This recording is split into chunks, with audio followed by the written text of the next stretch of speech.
Hello! Saturday night! Challengers, Dropkick Kings, City Boys, Xboxes are fixed. I'm Anthony Malum. He's KingFsher. Let's talk picks. Let's talk bands. Yeah, and already speaking of bands, two big supports going out of the way really early on. We've seen the Khepri band, but Cabrakan, it has been a while since we've seen the Shaker Mountains in the band phase. Not for at least a few weeks, I think, was really popular, but we kind of started to see a decline. Yeah, I personally really like Cabrakan right now. I feel like the ADCs are kind of getting to I mean, they were strong all season, but they're getting to a state that feels borderline out of control. So getting rid of the Cabrakan is a good call because Cabrakan's been somebody who we actually saw it today in Premiere was able to really help slow down an ADC on the other side. And I also feel like he's a character that people tend to be very strong with too. Yeah, definitely. And I think when we're talking about people that are strong with Cabrakan, it's also a good ban because OLKxBlaster, obviously, he likes running a lot of weird stuff out of the solo lane.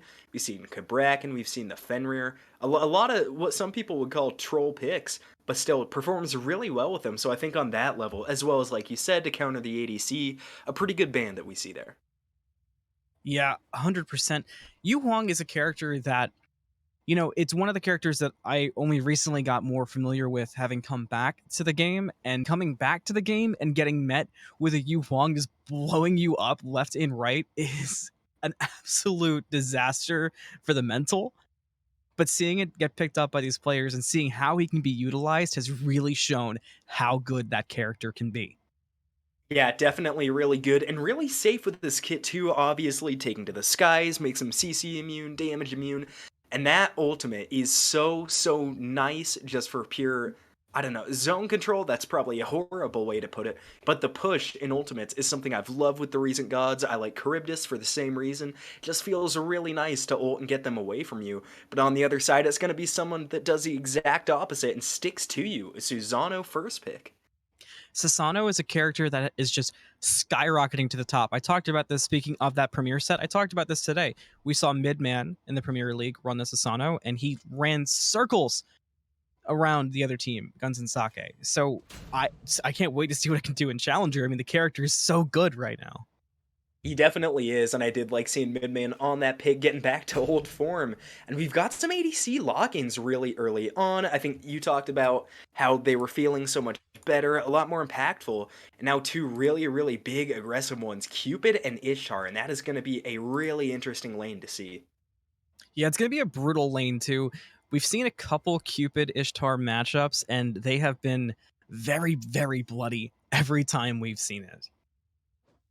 Yeah, definitely have been, and I think Cupid clears waves so well and able to find a lot of aggression onto the enemy as well. But when you look at Ishtar, every single part of her kit, besides obviously the little auto enhancements, are built to win 1v1s. It's a god that we've seen time and time again go into those small solo battles over there on the long lane and win them from being behind an HP. So I think Cupid definitely gonna have to sustain up and play careful around this Ishtar. Seeing the Vulcan get picked up as the mage is so typical for a game for us casting. It very much is. You gotta love the Vulcan. And picked by Fish, no less. Fish loves Vulcan. I feel like almost every game we've casted has a Vulcan at some point. I am getting so used to yelling Earthshaker that I almost wish I could rename the ultimate just so I don't start getting habits. It's getting kind of insane. I missay it as Earth Shatter all the time because I am an Overwatch player, of course. But the Uh, Earthshaker, it's such a big ultimate, and it's such a good ultimate. I know we talk a lot about how important it is to hit, and I think one thing we don't talk a ton about with it is objective control. It's always a really big topic, but anytime your team has somebody like that Vulcan, you become so much more confident around the neutral objectives and so much more willing to take fights that otherwise you would probably have a pretty good shot at losing. with the Khepri, Geb, Ganesh, Ardio, and Cabrakan bans, there is slim pickings for support. So I'm curious who you think's going to get picked up. You know, it's kind of hard to say. I think you definitely have to look at the drafts. I mean, when we look over Oh, there, oh yeah, I was about to say the aggressive support pick is definitely where I would go to from Dropkick Kings. Susano, somebody that W keys really well. Cupid, an ADC No that way. just runs it down. And followed up by a Vulcan. I think Cerberus makes perfect sense with this. That ultimate is going to be so nice and lining it up, No and he's done it. way. He's done it. Oh man, that is a Loki lock in. I hope you came prepared for some Saturday Night Smite with Loki. Oh boy. I'll tell you, I sure didn't. That was about the furthest thing that I expected going Yeah. into this picks and bans. Me And a too. Vimana too, a god we haven't seen a lot of. I think saw a little bit of play early in the season, but one that's kind of fallen off lately. And I think he gets countered so easily by anti-heal and Cursed Donk in particular in that ult. So I think picking that into a Cerberus is maybe not the wisest call in the world, but execution is king. Definitely can still make it work. Waiting on the last pick here, and just like that with the timing, it's perfect. It's Cthulhu, so a dangerous team really on both sides. Curious to see how the Loki is going to work out. Really curious if Sasana will run the game. These are all questions that will be answered soon. Gonna meet you in game number 1. Look cute when we meet there.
Taking shots at the enemy, I'm gonna make it to the top, leave a legacy.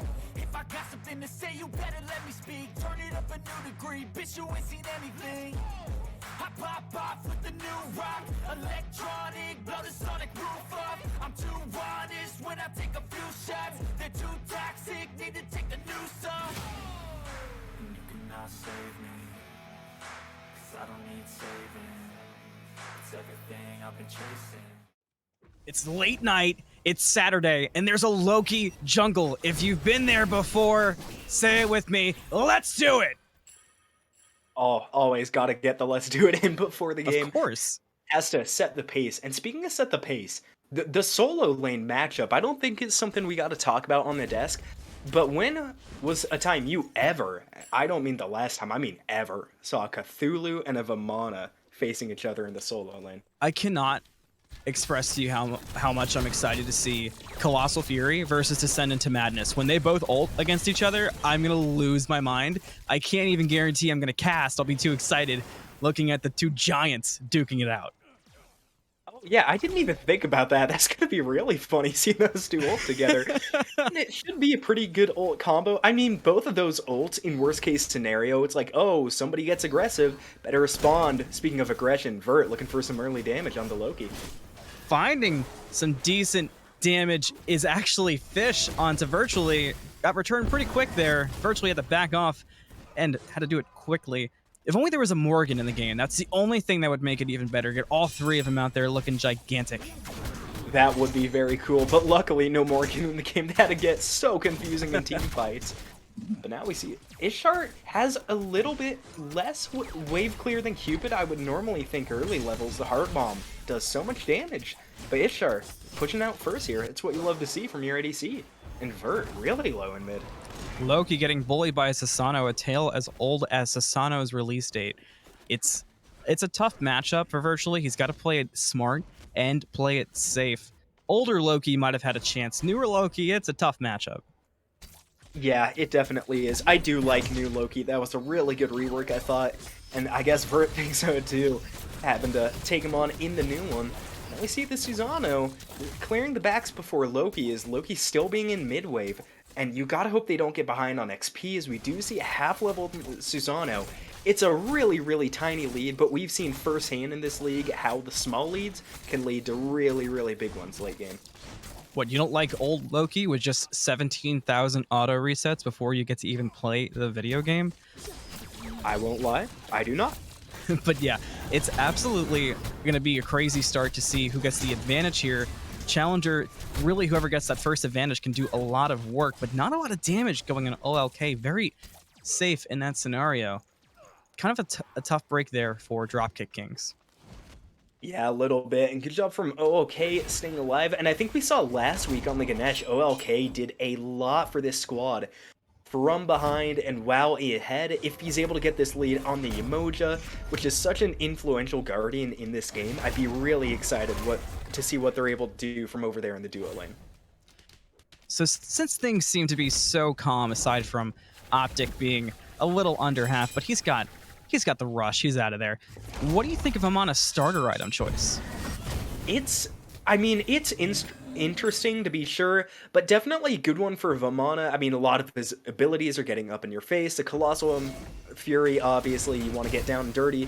The Umbrella Rush, too. Really only one way in, not a lot of options out. So it's going to help him be more aggressive. And with the Yemoja as his frontline partner, I think that's definitely the smart move. OLK is going to be a lot more focused on peeling than he is on engage. So for Vamana to pick up that starter item definitely says what kind of play he's wanting to set. Yeah, I agree with everything you said. You're on it tonight. Look at you. Virtually looking for gank in the duo lane. Cactus stunned out. Virtually's there. There's the invis damage, and CACTUSARMS, that must have been there a time or two against a Loki, just lets it happen. LDG peeking around, but not worth it after how fast that Cerberus died for first blood for City Boys. Oh, we might have a second kill, and right away, Pest falling low. Slim gets it. Call it a solo. LDG trying to get a response on the Slim. Gets some good damage out, but the escape is just too good for the Yu Huang.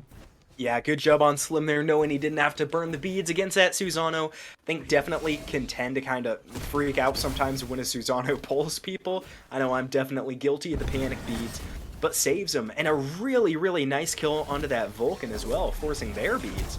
You love to see it from the City Boys mid laner. Now 2-0, 5 minutes in. It's a 1,000 gold lead, and I know we talk a lot about gold leads and what they can mean at different stages, but regardless how small it is, it feels really, really good at any point in this game. Agreed. Something I also want to mention before we get too crazy, we are still in the scenario of being unable to combine beads and Aegis, so keep that in mind if you're wondering why you don't see that relic quite as often. Yeah, and I think it's a little bit funny that they did pick Yemoja, knowing that they can't do that. I mean, Yemoja obviously still a really, really strong god, but we've seen a ton of shell built along beads, especially from the backline. Ooh, his big Earthshaker lands on Vert, half the health for the red buff invade. Didn't even Oh, did get the red buff. Did get it. It worked out. Ultimately, a good use of it. So often, I feel like I'm calling no, Earthshakers on. He didn't get it. Huh, that was... No, he secured it. Pest secured it. No, I know. I thought Vert got it. I mean, half a health bar is a lot to take. We were confused. We've worked it out. It's okay. You know, sometimes that happens on homecoming dates if you want to bring that back. Optic caught out, though, by Toe Taker. He was just peeking around the blue buff, seeing what was happening. He's going to be able to get out of there. We've all seen a Vamana escape out of our clutches. Yeah, definitely. And might not be able to escape much longer. Don't do it, big baby! The Son of the Madness! It's here! Look at them! They're gigantic! It's amazing! He gets away! Yeah, Tainted Steel doesn't do that much anti-heal yet, as Optic able to just walk away from that one. And he built a Golden Blade early. Oh my gosh, I love it and I hate it all at once. He's doing exactly what Vamana does, being annoying. Speaking of annoying, Fish picks up virtually in his own jungle. That's not fun for the Loki. Not at all. Gonna lose those camps too. They're oh so important. You do not want to fall behind as a Loki. Hasn't so far, but always risky. OLK's here though. Optic around also, but Fish has so many movement abilities. He'll be more than okay. Yeah, definitely should be. And Susano, I love all the movement. He has such a mobile assassin, being able to get in, get out really easily. And I think a pretty good counter when you look at just the one-on-one matchups against a Vamana in particular. We know how well he likes to get into the backline, cause a lot of damage. Susano can do the exact same thing. The second that Optic steps out of line, ooh, his BakeddGoods might be out of line. BakeddGoods taking a lot of damage, able to return it though. OLK's here, BakeddGoods falling low. The waves were a bit late. BakeddGoods got out of there in plenty of time. Yeah, he did, and good job on BakeddGoods. Now virtually wants another kill. Committing hard, ultimate's out, aim strike out, Earthshaker out. Pest still alive, virtually falling fast, is alive though. Slim ultimately is the one who gets the kill onto Pest, but great effort there by Pest to take somebody with him. Didn't work out, but could always be worse, especially when there's a Loki roaming around. Cerberus trying to chase Loki out. Everybody's around, he should be okay, but you got to make sure you know that Loki's out of your jungle. Yeah, and Vert still wanting to stick around in the jungle is now Hang on, Fish, because Fish found RemarkableWolf, and Fish got a kill onto RemarkableWolf by the purple buff.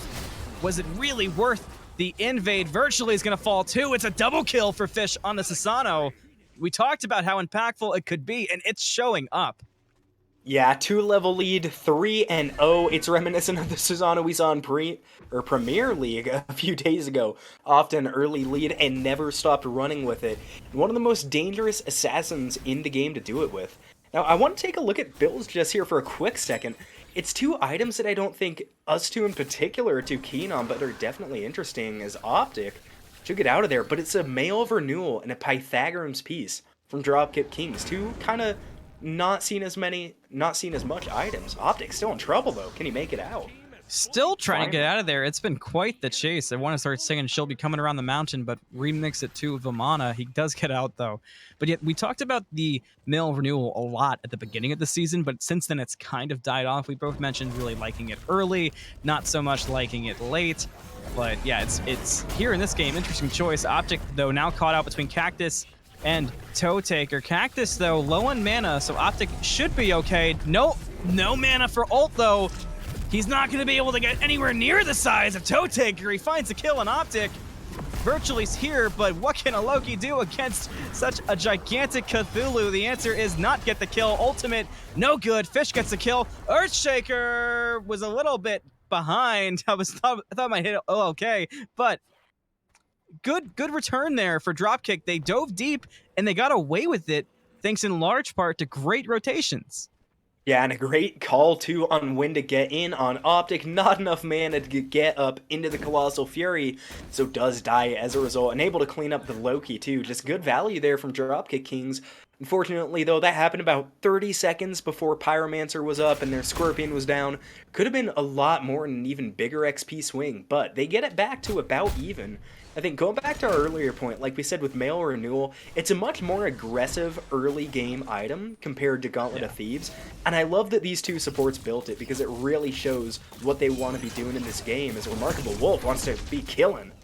Wolf and BakeddGoods are going at it, gonna separate for now, but every time they brawl like that, we start to see some movement head over to the duo lane. So that's definitely something to keep an eye on if it starts becoming a trend, because later on teams could start to make some plays off of that exact movement.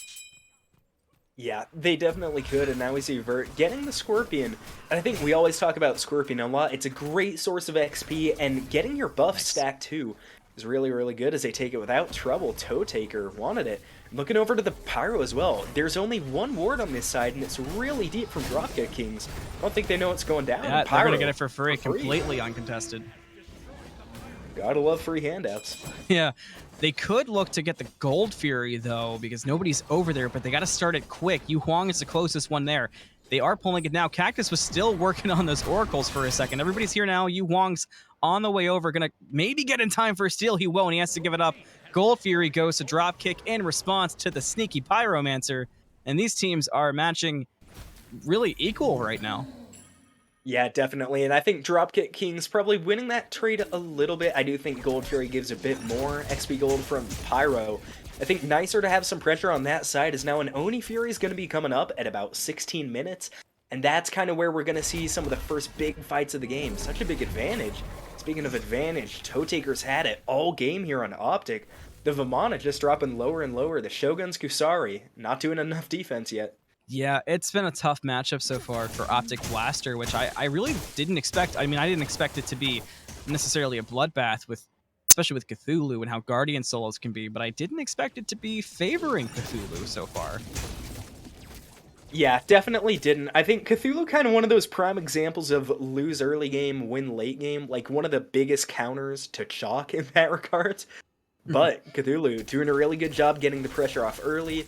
The anti-heal and the Manticore spikes play a big part in that. It's a popular This might item. be a good invade as it's setting up the virtually gank. BakeddGoods, nothing he can do. Gonna fall. RemarkableWolf gets the final hit, and BakeddGoods has fallen. Yeah, great job there from the Ishtar baiting it out. I'm not quite sure how BakeddGoods didn't see the the Loki rotating. They have a lot of wards in that jungle. He must have papped like insanely high. Bit of trouble in mid lane. Pest took a lot of damage, but not quite enough for a commitment from City Boys, especially with Fish hanging around. Things are starting to even out, but Fish is still level 13 with 4 kills, so the Susano is nothing to mess with. Earthshaker to clear the wave. It hits. It's clean. Oh yeah, did get the wave. Really good, masterful shot on that. I know we always talk about Earthshaker on the wave, Nine Suns on the wave. I mean, it gives him the ability to back now and buy some items, but not going to do that. It's just going to secure the red. I'd be interested to see what the cooldown on that is. I think only has 10% right now with Sands of Time. So it's going to be a while before they get back up. And Optic, again, might be caught out high, but should get away pretty safe. His team nearby. Yeah, caught proxying, but it worked out. And they baited you with the fire there. I think they just got the aggro. I thought they were pulling the Pyro, and I was like, that is... Don't know about that call, but luckily they are not doing it. They're just trying to make me look foolish and succeeding for now. As Optic's still under pressure in solo lane. CACTUSARMS in this lane a lot more than we've ever seen a support in the past, I think. You know, I was just thinking, I almost feel like with how much pressure Dropkick has been putting onto the solo, City Boys responding by putting pressure on the duo has been really smart, and it could pay dividends late. BakeddGoods has to drop fields, love to get out of there. Wolf was doing the damage at first, but now the damage is getting returned. Who's gonna get the solo? They're under tower! RemarkableWolf solos BakeddGoods! And that is why you don't fight an ADC when they have crit online. The Shadow Steel Shuriken, I'm sure the anti-heal playing a big part in that too, as Cupid had the Devo's Gauntlet. RemarkableWolf being able to pick up the kill, and I think exactly like you said, getting pressure on this left side of the map is going to be the key for City Boys to stay in this one.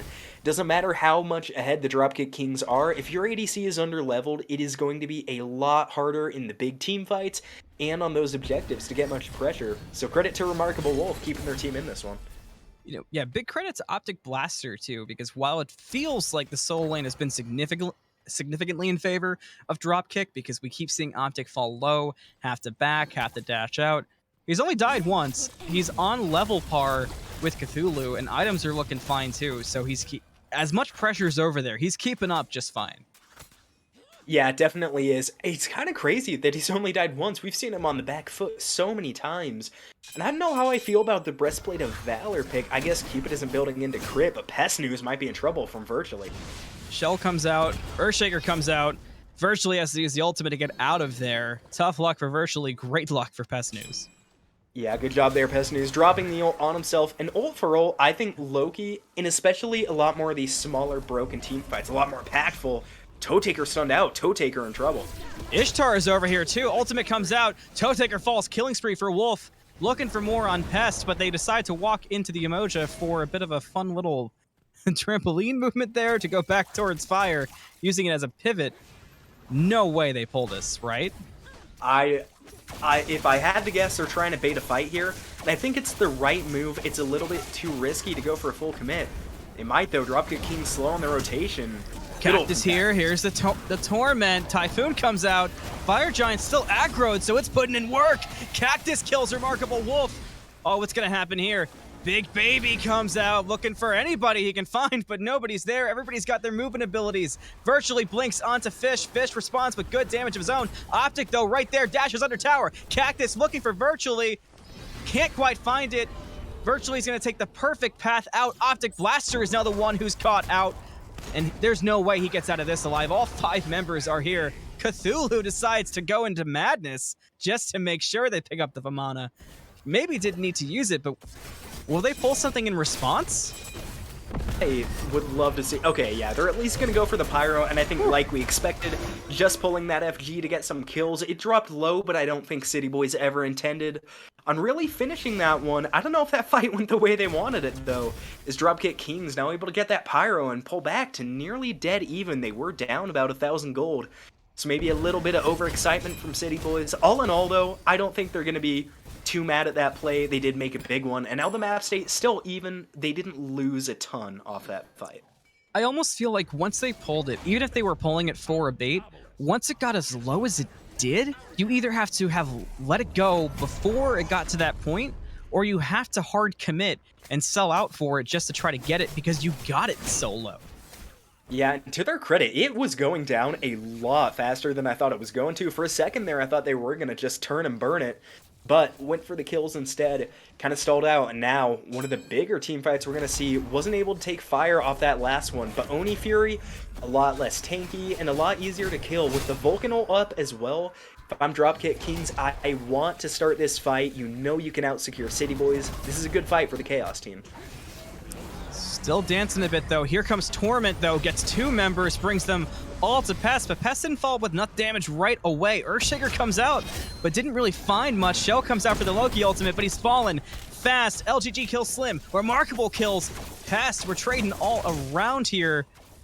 Good positioning for Dropkick. Might be able to make something out of this. Descent into Madness comes out. Virtually is very poked out. Has to leave, but Fish is on the hunt for the Loki. Oh, did not quite turn the right way. Wolf does fall to BakeddGoods. OLK will probably be not too far behind, but tough break for LDG not fighting Virtually. Just missed it on the turn. Yeah, and they're going to go straight to the Oni Fury. You don't need the Earthshaker ult if you do kill the entire team. I was surprised they won that fight, though. That looked like a little bit of miscommunication in the start between Cactus and Pest. It did not look like the Vulcan was ready for 2 to be dropped on top of him. Yeah, it didn't. But it did all work out. I guess did get City Boys out of position. You saw RemarkableWolf pretty sectioned off in that fight.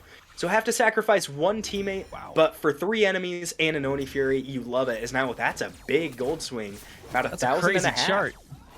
Yeah, Dropkick Kings doing a nice job pulling this one back. And if looking at the gold chart, about their first lead of the entire game. And it's coming at a good time, too, really. It couldn't come at a better time. Yeah, but now I'll be interested to see what they do with these Oni waves. The waves on left are going to take the tower if Ishtar doesn't get there fast. But we're not seeing the team really group up and push with any. Ishtar should get there in time. But I think that was more to just kind of get some XP, get some gold, and get that big objective off the map. I don't think they really intend to push down too far with these waves. But still, should stall City Boys a little bit, as they do have a Trebuchet pushing up in mid. Dropkick Kings are going to have to deal with that at some point. Coming up on 20 minutes here and a bit of a lull in action. We talked about the builds a lot early because there's a lot of interesting stuff. How are these starting to shape out? Or do you like where we're heading? I do. I think for the most part, I like all the builds. The only thing, or the big difference I'm seeing is obviously between ADC builds. The crit for Ishtar is going to feel really impactful come late game, especially on this Cupid. But looking at that Ishtar's build, the one crit item, I need to see a Deathbringer here last from the Ishtar. Virtually once he engage, is he going to get it? Lokis have incredible patience, as you can learn playing this game. Here's the commitment. They're under tower. Shell comes out. Field to love follows. BakeddGoods, though, just too low to stay alive. Dies to RemarkableWolf. They both get to back for free. Virtually, though, misjudged the wave, but could this turn into something more for Dropkick? The two tanks decide to pull fire aggro. A bit of an interesting choice there. Probably a slight miscommunication. Maybe just establishing some dominance over there in right lane. Good job by the Loki there in left. Mistimed the ult a little bit, but I think the damage is all that matters as they clean up BakeddGoods. And that does give City Boys the opportunity to get aggressive here onto the Fire Giant. Without that Cupid, they know Dropkick Kings can't pull this FG for at least another minute. That's going to be the play, but here comes Pest News. Watch the Vulcan in this team fight. He's going to be the difference maker. Fire Giant down to half Cactus, though, hanging out. Toe Taker also nearby. Again, they're not fully committing. Fire Giant already low. They're out of the pit. Cactus, though, still taking fire from the unlucky drop. Very low, has to get out of there. Toe Taker also low. He's in madness right now. Virtually shuts down Fish on the side. Toe Taker gonna fall to Wolf. And City Boys is taking control of this fight. Virtually, though, gets so unlucky with the ultimate. BakeddGoods kills him for getting out of position after that ultimate. Tough break for the Loki. I'm sure there's no sympathy from any Loki haters, but that was a tough break. Yeah, and I like the way City Boys are taking these Fire Giant fights. I mean, I think pulling off when the Vulcan was so close, definitely the right idea. Maybe could have bursted it down, but it would have been really close going up against that Cthulhu and the Vulcan at the same time. That being said, I don't think they're going to find a ton of value off this. A Pyromancer 20 plus minutes into the game is basically nothing. Here comes some aggression. Fields of Love comes out. The Heart Bomb is going to get the kill for OLKxHardKiller. Might have gotten baited a bit there. Started to tank the tower, maybe trying to secure it, but Wolf wasn't close enough to hit the tower. He took 2 tower shots and then got caught out and blew up to the Heart Bomb. So we're starting to see some slight miscommunications come all around. This could turn into something big. They're pulling Fire Giant. Fish and Toe Taker aren't here. Pest has basically no mana. Hard to imagine a full commit, but it's not being fully contested either. Wolf, though, hanging out. They do get knocked up by it.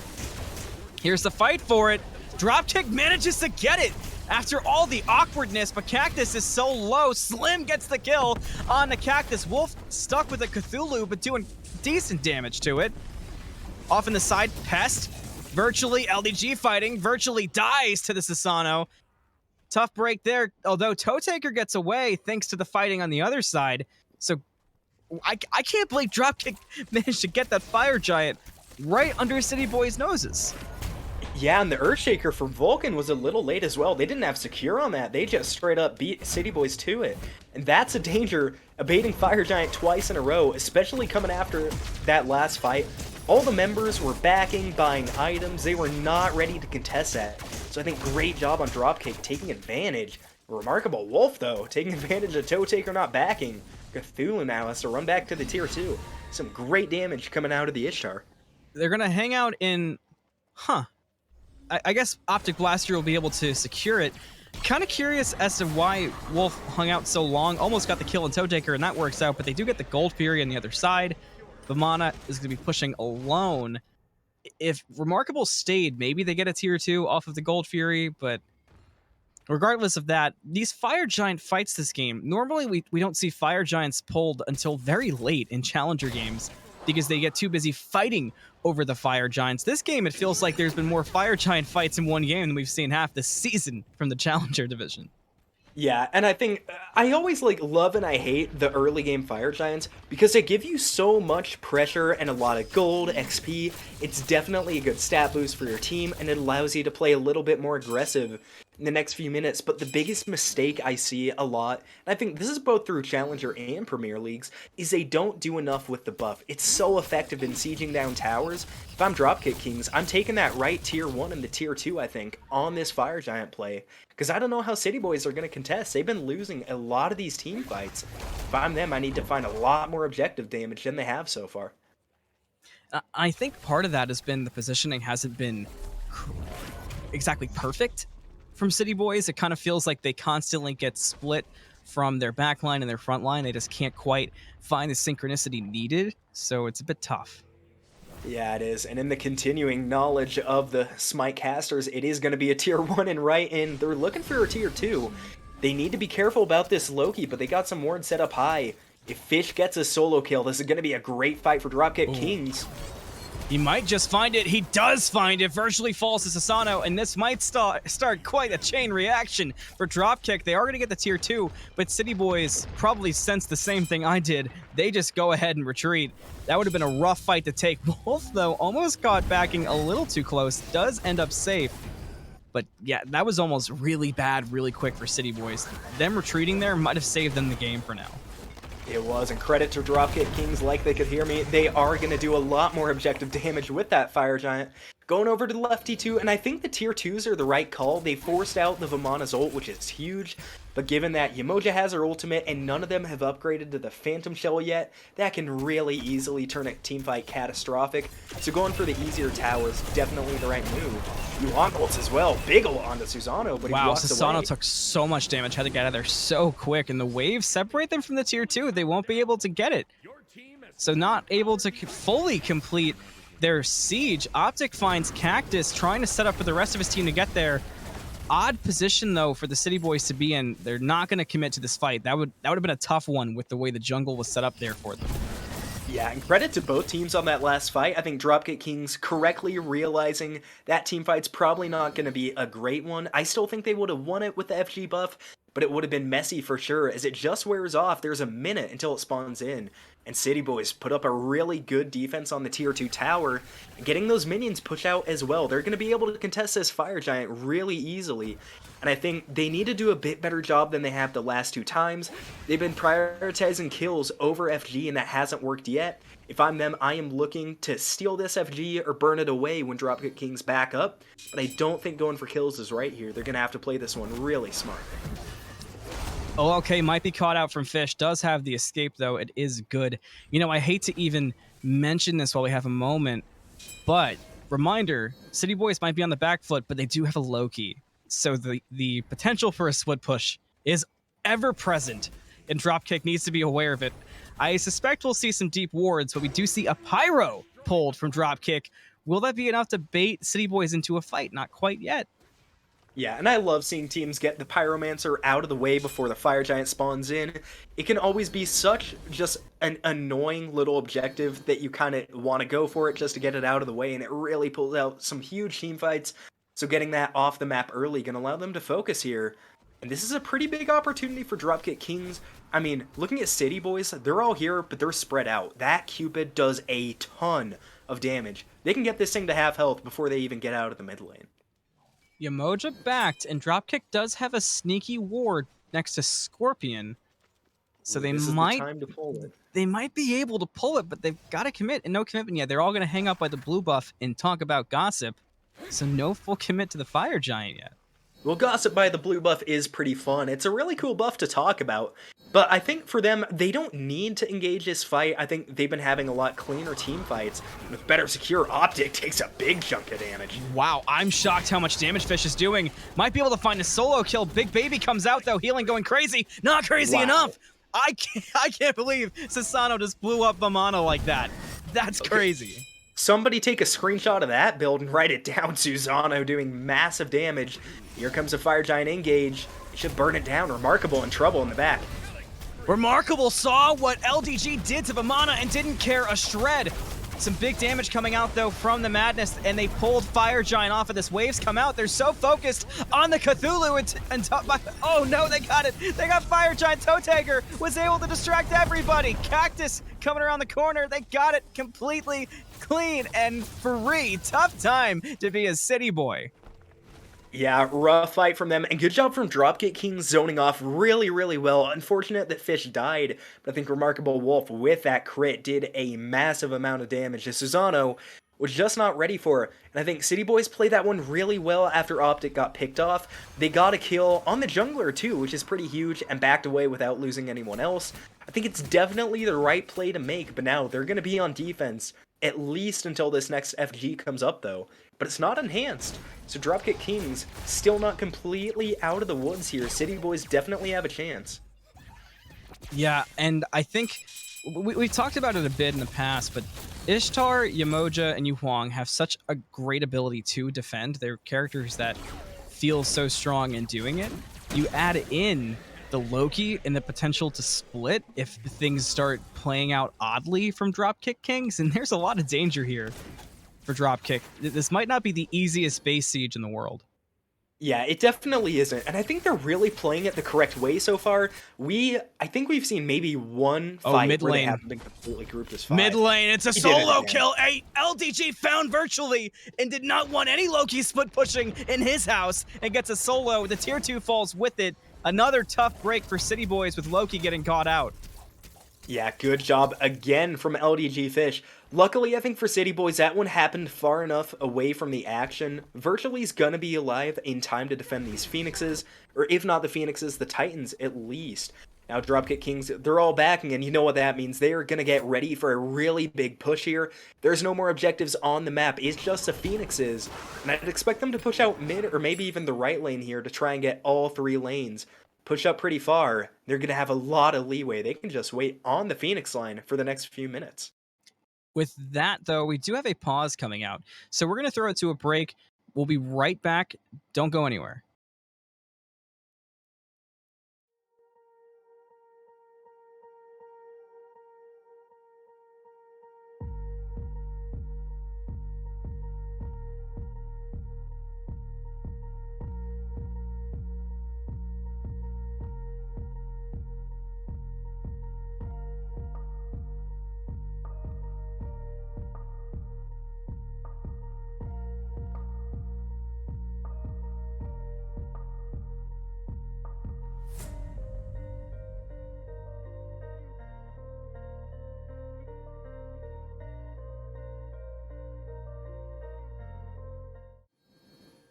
Hope he didn't try to go piddle. That was a very quick break. We're back on the Smite Draft League. Virtually still dead. LDG is still going crazy on Susano. Surely they banned that next game, right?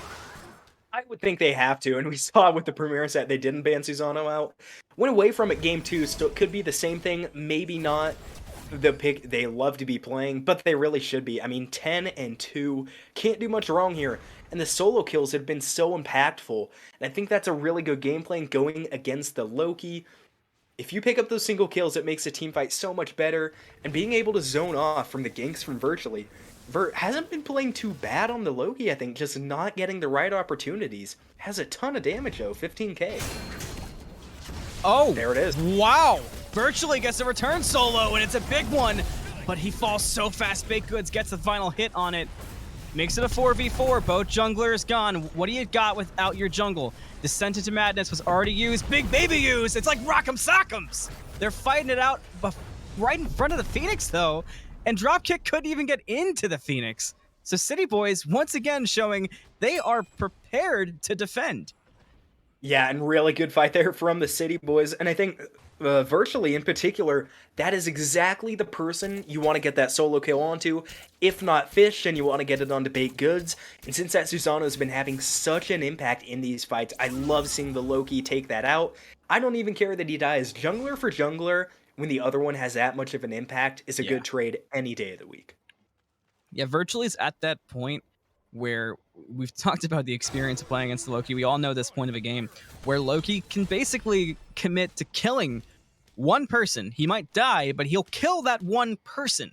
So in a scenario like this where LDG's putting in work, if Virtually just decides to be a sacrificial lamb to take out LDG for the rest of this game, it could be all City Boys need. Yeah, it definitely could. And I think that's the phase that we're at with this Loki. Realistically, unless they're really good on their blink, their beads, and their ult all at the same time, they're not getting out of every fight alive. In fact, I don't know that they're getting out of any fight alive. So I think being able to get that kill before you die, though, is huge. A 1-for-1 trade any day is a good thing. I think especially looking across at the gods like the Susano and the Vulcan, they can have such a big impact on the fights. Getting them off the board is exactly what Vert should be doing, and his build really complements that with that Mannequin's Hidden Blade. Dropkick is setting up for EFG. City Boys is preparing to contest it.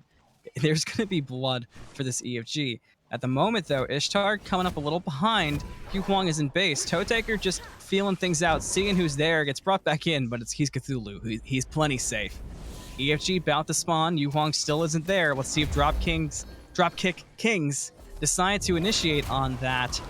Not yet. Virtually got caught out, though. LDG gets the kill. Optic stuck in Fields of Love, falling fast. We're seeing it again. Not as tanky as he might feel. Big Baby comes out, though, gets big heals quickly. Still kind of caught out, though. Can he get back to his team? Everybody's here. They ran into a trap, and the trap's name is Slim the Rebel. Optic Blaster gets a kill on a CACTUSARMS. And we're even 1-for-1, 4v4. Will the Fire Giant get pulled? 3v4 here. LDG had to back, but he'll get back here quickly. He is Sasano. Yeah, and I think, honestly, for this next fight, if we're looking just off the comp, I would think City Boys have the advantage. Obviously, without their support, Dropkick King's going to be in trouble. Those backliners are going to have to fend for themselves, but Cthulhu and Susano are going to be so scary. And Optic being at half health, this Umoja needs to get him back up to full HP fast if they want to contest this. But I don't think either team can really afford to pull the Fire Giant right now. It's too much of a toss-up. You almost have to run past the Fire Giant and try to commit for the fight and see if you can get a pick and then back up and play safely until Cactus is back if you're Dropkick, because they do have Virtually. He's going to get there quick. They're still hanging around EFG, though. They really don't want to fully give it up, but they're just not in a spot to fight. Yeah, they aren't, which is kind of unfortunate. And now both teams, the jungler and the support, are back up, and neither team going to be straying away from this Fire Giant until it goes down. The Oni Fury is up, and that could be a really big point of contention. The only problem is, if you send somebody away like the Susano to try and sneak it, the other team's going to recognize that, and they're going to take advantage. Neither of these teams can afford to be away from the FG. Now look, City Boys have a 5-on-3 for the next few seconds. It could be the only side of engage they see, but they're not going to take it. Yeah, you gotta love a good Fire Giant dance, and we've been dancing for a good bit here. Stepping into the pit, though... Oh, they did break a Magi's. Was that Magi's? Yes, that was Magi's getting popped.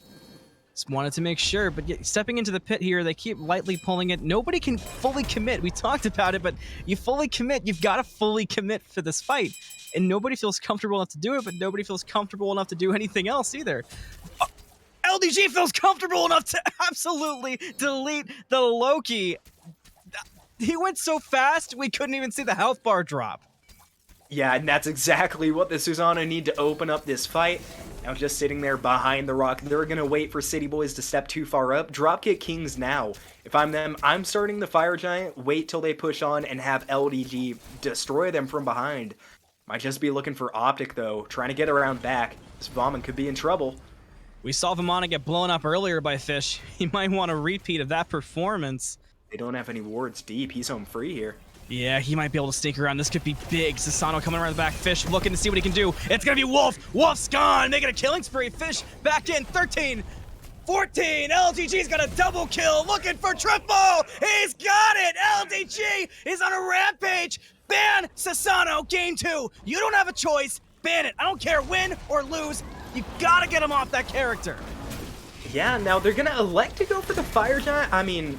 I don't think they need to, but it shouldn't hurt them if they can kill Optic here. Virtually's back alive, so City Boys still have a chance at defending if Optic can get out free, but of course he can't, as he is going to be bursted down, and that should be the game from Dropkick Kings. They're going back for the Pyro? Okay, no, they're not. Yeah, just looking to group through the jungle. This is a tough task for Virtually. He's got to try to defend for a while, but Dropkick has to commit to this Phoenix to make that happen. Yeah, and they've admittedly wasted a little bit of time. Virtually's going to be alone for the Phoenix defense, and he's going to be alone for a while. Ooga booga, my name's LDGFish! Welcome to the deicide, Loki! I want to know how long you were teeing that one up. They are going to walk About 3 into seconds.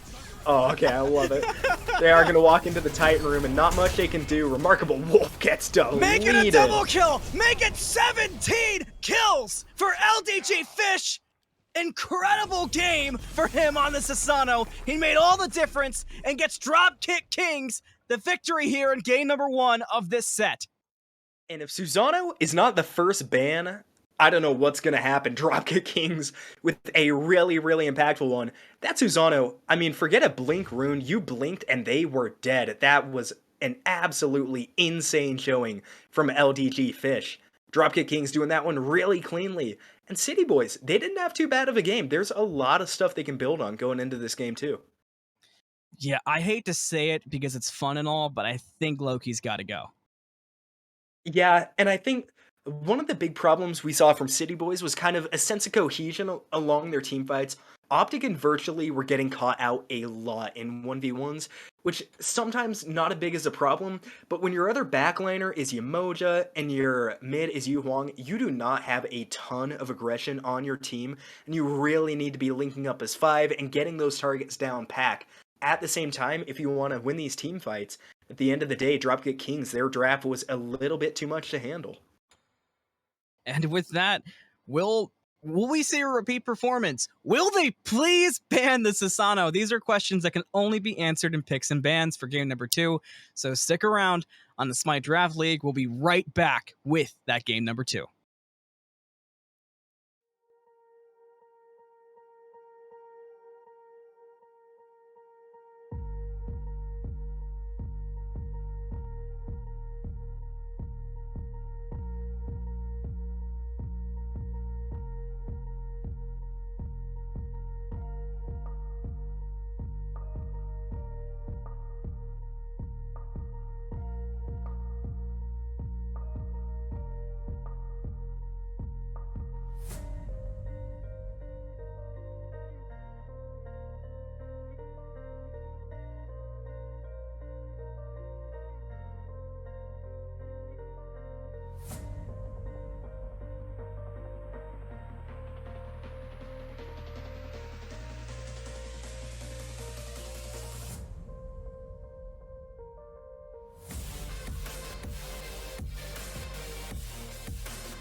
Hello, welcome back. It's game number 2. I'm Anthony Malum. He's KingFsher. We're still giggling about the Ooga Booga and the Susano. Let's see if it gets banned. Let's go. Yeah, and it better be. I mean, they are going to take out the Khepri first, which I think is still a pretty decent play. I think he's been seeing a lot of value lately. And there's the Susano ban. I love to see it. Good move. Massive. Yeah, and I think taking out the Heimdall on the other side really speaks a lot to what the Dropkick Kings thought about that last game. I mean, obviously, that's a pretty synonymous pick with RemarkableWolf. Saw him on it a bunch last week. And now, I think taking that away, and the Rama as well, that ADC was a pretty shining star for the City Boys. The Ishar did really good, had a good stat line. So I think limiting RemarkableWolf is definitely the right way to go with this ban phase. Yeah, 100%. Because realistically, Virtually is picking something else. There's no way this Loki gets run back. There'd have to be a pretty incredible, unique circumstance for that to be the case. So you got to ban out something else you're worried about. The Lancelot gets picked though. I like that pick. Yeah, it's definitely a good one. I've seen virtually on it a few times. He does tend to do really, really well on it. And now on the flip side, it's going to be Baked Goods taking away the Ishtar. I like Baked Goods on the Cupid. I think struggled a little bit in the landing phase and being able to keep up. So an aggressive early game pick like the Ishtar should help heal that. Now, Yu Huang as well. Okay, as it turns out, they really like the City Boys draft. Yeah, they're taking everything away. You know, Baked Goods, I wanted to talk about him, but there wasn't really time in that first game. Baked Goods was a guy we saw go off in the free agent showcase we had last week, and he pretty much instantly got picked up. Didn't have an incredible performance in that game, but what he was the entire and all the games played in that showcase was he was consistent on ADC. So that's kind of the biggest thing that we saw there. So this game, if he can just keep up the pace with Remarkable Wolf and show up in late game, that's really all he needs to do. Yeah, it definitely is. And I like the way the Baked Goods played. I think much more of what I call the quiet ADC. Not a ton of flashy plays, but had the structure damage, showed up when they needed him to. And that's what I always love seeing out of the Hunter. And it's going to be a Neja this time for, I would assume this is going over to LDG, unless we see this as a support. But I think it'd be really good on the jungler. I think also another one that has a lot of burst potential. Taking somebody out of the fight for that long is always really impactful. Yeah, I quite like Neja into Lancelot as well. I feel like Neja handles what's brought in well because Neja can kind of just disassociate from the fight if need be late game. And Yu Huang, we talk a lot about the easy setup with Neja. You think Scylla, you think Poseidon, but Yu Huang has a lot to throw down when that Neja lets go of its target. Yeah, definitely does. I think the Neja, it's going to be a little bit tricky maybe finding some aggression onto, I think, Slim here on the Baba Yaga. But admittedly, a lot of the aggression we did see from LDGFish was onto Virtually, who was caught out of position a few times. But I think being able to find that impact on the other backliners as well, this time City Boy is going to be a lot more adjusted for the pressure that he's going to be bringing, and they're going to be expecting it. So if I'm LDG here, I want to switch up my targets and maybe try to get a little bit more aggressive onto different members and let the other people on my team handle Vert. What do you expect to see from ADC for Remarkable Wolf? What do you think the option is here? We know the Rama gets banned out against Remarkable Wolf pretty consistently. We know that the Ishtar was a strong pick last game. We've seen him on a Kernanos. We've seen him on an X-Ball, a Cupid, a lot of different characters. What do you expect to see to go alongside this team comp? Well, you do know how I love Cernados. But no, Why did I even ask? Trolling, no. That aside, there's a lot of CC immunity here, and even more as they're going to lock in the Guan Yu from the side of Dropkick Kings. So I think maybe not the most aggressive pick, but I mean, the Cupid was impactful last game. Wouldn't mind seeing that, but instead, going to find some CC immunity of his own. I do like the on her. The basic attack armor reduction should be really impactful, and especially in that laning phase, the way to deal with aggression is more aggression. So I think, again, we're going to see Remarkable pulled an early lead against Baked Goods. I'm so surprised it was on her. I was not expecting that. I feel like Remarkable tends to lean towards a bit more of the ADCs that have attack speed stims built into their kit in some aspect or auto attack changes. So I'm excited to see what he can bring out on the on her. Ooh, yeah, speaking of excited, I don't know if I love this Sylvanas pick. That is an OLKxBlaster, Sylvanas solo, and he builds full damage on Sylvanas solo. I think I've talked about it before, is not being my favorite, but you can't deny the aggression the Sylvanas solo brings. It's hard to deal with if you're not coordinated, but I think going up against that Guan Yu is going to be such a hard task for Optic. Wow, it's an Ares locked in. Maybe I'll yell chains and pass out just like F-Dot. But to find that out, you got to meet us in game number 2. We'll be right back on the Smite Draft League.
Good news is they banned Sasano. Bad news is you cannot ban LDGFish. I'm Anthony Malum. He's KingFsher. Onhurst hanging out in the jungle. Let's do it. Yeah, brought back a little bit earlier than normal. RemarkableWolf just bouncing his way all the way over to the enemy red buff. Little bit of trolling though. Love to see him feeling confident, and he should be after the first game. Had a good showing on Ishtar, but the team not able to pick it up, and now interrupting the benevolent stacks. Poor Ganesh. I'm sure he got enough of them though. I'm sorry, that got me. But here we go. Yes. Let's hit those buffs and see what happens. You know, you were really harping on the Sylvanas solo, and I got to be honest, I'm a bit there with you. It's really tough to go against Guan Yu as Sylvanas solo. I feel like Guan Yu handles Sylvanas solo better than a lot of other characters who kind of have a hard time dealing with the funkiness. Did that make sense? It does, and I do feel bad for harping on it sometimes. I think the only thing is, I don't mind losing lane, which I don't think he's gonna do, to be fair. He does build full damage, so able to really keep up that lane pressure. But when we look at late game, especially in a pick like a Guan Yu, for the entire season has been a top ban god, it's going to be really hard to find as much value. But if there's anyone that can, it's going to be Optic. We saw last game how aggressive he likes to play. Saw a couple really good invades like that, and we're going to need to see a lot more out of him, as OLK a little bit getting poked down here in the duo lane. OLK has a great response though for Ares with the silence. Gank though, and solo Toe Taker falling low quick. Not much health left, but gonna find the safety of the tower. Big escape there for Toe Taker. Yeah, and I think that's one change I do want to see from City Boys. Last game, Dropkick Kings had a lot of aggression onto the solo lane. LDGFish, sorry I keep messing that order up, was in there early and often. I think we can see Virtually do the same thing, especially against a Guan Yu. If you can get that Sylvanas off to an early lead, it's going to be really hard for Toe Taker to answer back until late game. Ares does so much damage in laning phase, it's so easy to forget. It really is, and I hate it because I go up against Ares all the time, and I die against Ares all the time. It's like little cause and effect. Chain diff? I guess. I mean, I never dodge a chain, so maybe it's on me. I need to watch Matrix more. Get my dodges ready. You gotta do the Barra backstep. Well, That's don't watch the key. Barracuda. Yeah, okay, we'll call it the last step. Go watch some old Lasses clips. We need to school you, Fish. We really do. I mean, haven't been in pretty long and good. Ooh, Cactus Blink from getting a lot. CACTUSARMS doing a lot of damage on the OLK. Not quite enough, though. They were a bit too close to the tower. Yeah, and that's exactly why you pick Ares, especially in this early game. I mean, does a lot with those chains. So much aggression and finding. And speaking about aggression, Virtually picks up the red buff. And I love this turnaround from the Loki as he looks over here onto duo lane. Not so sure. Okay, just taking the buff. I thought he was ganking. His RemarkableWolf has to step away. Yeah, that was getting risky quick for this duo lane. They're very pressured out. If Virtually gets caught out, though, could spell trouble. Fish is hanging out. Virtually is going to try to commit to the back. Fish didn't find him. He got... Oh, that's tough. The ankles are broken. That's tough luck for Fish. He knew that Virtually was around the corner. He just didn't know which side of that corner he was around. Yeah, a little bit unfortunate having that recall skin. That thing went up about 30 feet in the air, and good pillar to keep CACTUSARMS out. Love that little micro play from Remarkable. Now Chains in, finally gets a leap over. And I love seeing the confidence from City Boys. And speaking of confidence, OLKxBlaster wants it a lot more. This is a great turnaround from Game 1. It's still early, but this is exactly what you want to see going into Game 2. OLKxBlaster is looking to make some kind of play happen. He wants the pull on to Toe Taker, but it might be tough to land it because realistically, Toe Taker can just keep taking steps back into the tower or use that dash to reposition. It's a tough matchup. Virtually takes Fish into the sky. Waiting is Yuwang. How much damage will it do, though? Not too much. House on Pest. Optic solo Toe Taker. Pest not doing too hot either. Escapes to the tower for now. Not quite enough damage to clean it up. Fish gets away safely. Only one who falls is Toe Taker as he got soloed. Yeah, and as much about as we talked about it, I would love to be proven wrong by Optic And getting that first blood is what it's about with the Sylvanas solo. Such an aggressive pick, and building that damage too. Able to get Warlocks too off of the back. That's a good thing about the kill. He's going to be able to get that stacked up super early without losing much wave pressure. Has to be careful though. LDGFish is on the right side, helping secure the buff. Sylvanas going to take his now. I think probably smart. Don't want that nade shot getting too aggressive into the jungle. Looks like Cactus was trying to set up for an ultimate there, but got pushed away, probably in the nick of time, by RemarkableWolf. And Ares is always so obvious when they're looking for an ultimate. They kind of just walk at you with nothing but hate in their eyes and no abilities used. Yeah, and I do like there the it Ares is. ult. There it is. Gonna pull an OLK. Will the pillars come out for the fence? No, they won't. BakeddGoods gets the kill. First kill for the duo lane. Goes the way of Dropkick. Yeah, and good kill there from the Dropkick Kings, getting it onto BakeddGoods as well. Definitely what you like to see. And I love the Ares pick here from CACTUSARMS. I think, I could be wrong, I think he has picked it a few times before. And getting the beads out from this team is going to be so impactful, because look at the follow-up from Guan Yu. Ishtar has a big stun, not getting that Neja ultimate beads out. It's going to find a lot of impact if CACTUSARMS is able to reliably shred those off his opponents. Now Toe Taker, now that he has a first item online, might find a bit of aggression. Still not a ton of defense though, so Optic should be doing some pretty good damage here in this lane.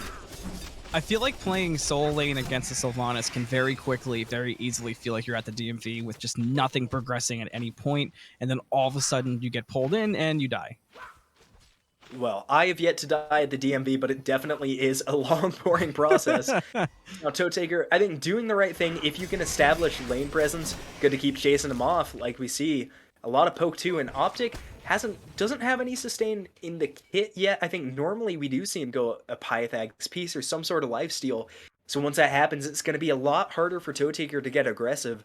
Speaking of aggressive, Fish has the ult. Can he find it? No, Sylvanas gets back to tower. Yeah, he was really looking for it, but can't quite make it happen. Doesn't help that he's standing on top of a ward. He will go the other way. Good choice there. Oh, he was. I didn't even see that ward. Okay. So I guess not intuition, but just good knowledge of the map.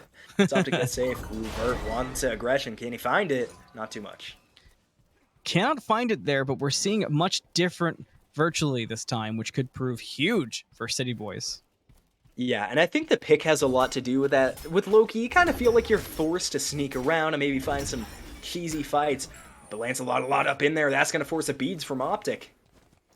Yeah, I kind of am surprised to see Cactus and OLK over here. Caught me off guard for a second. Seeing the supports in Soul Lane at 7 minutes is quite a feat, to be sure. Yeah, I'm a little surprised. Optic Bees instead of going for the ult. The ult obviously with a shorter cooldown, but regardless still does have the ult for CC immunity and I guess aggression if that Guan Yu wants to take a little bit too much more than he should. Now Oracle is being felled by RemarkableWolf. City Boys, they've turned it around a little bit since game 1. Obviously it's hard to say because it's so early. Look at the difference. Can he find a kill? Purification, beads come out, ultimate shots were not all good, might not have got the kill anyway, but does get the beads from BakedGoods. So great turnaround there for RemarkableWolf. Yeah, good turnaround indeed, but now without the ultimate, that ultimate from Ishtar, it lands a really reliable stun, you're CC immune for the duration, so I'd be looking to burn the beads here from Remarkable really early with the gank from the Ares, maybe set that Ishtar up for a kill, and speaking of, on her, still lurking in that jungle, wants to find a kill in the BakeddGoods, just making sure the buff drops, so, okay. Yeah, it might... No, works out. I was worried he might have stayed just ever so slightly too long. He did not. OLK gonna run into Ares, but not a big fight there either. Much different approach from both teams so far. Much more attention is being put on the map and positional advantage and rotations and less on just sheer bloodshed. Yeah, and I do like that. I think it's a much cleaner game already than we've seen from both teams, as OLK not able to steal away the Interceptor as it's picked up by BakeddGoods. But I think from Dropkick Kings, you kind of want to see a run back of the game 1. They really only lost the lead about 2 or 3 times throughout the entire almost 40-minute set.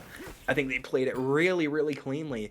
And obviously, as close to that as you can get in this one is the play. But I also like not overstepping. City Boys are feeling a lot more confident this game. Don't give them any reason to be more confident. Playing safe is probably the smart thing to do here.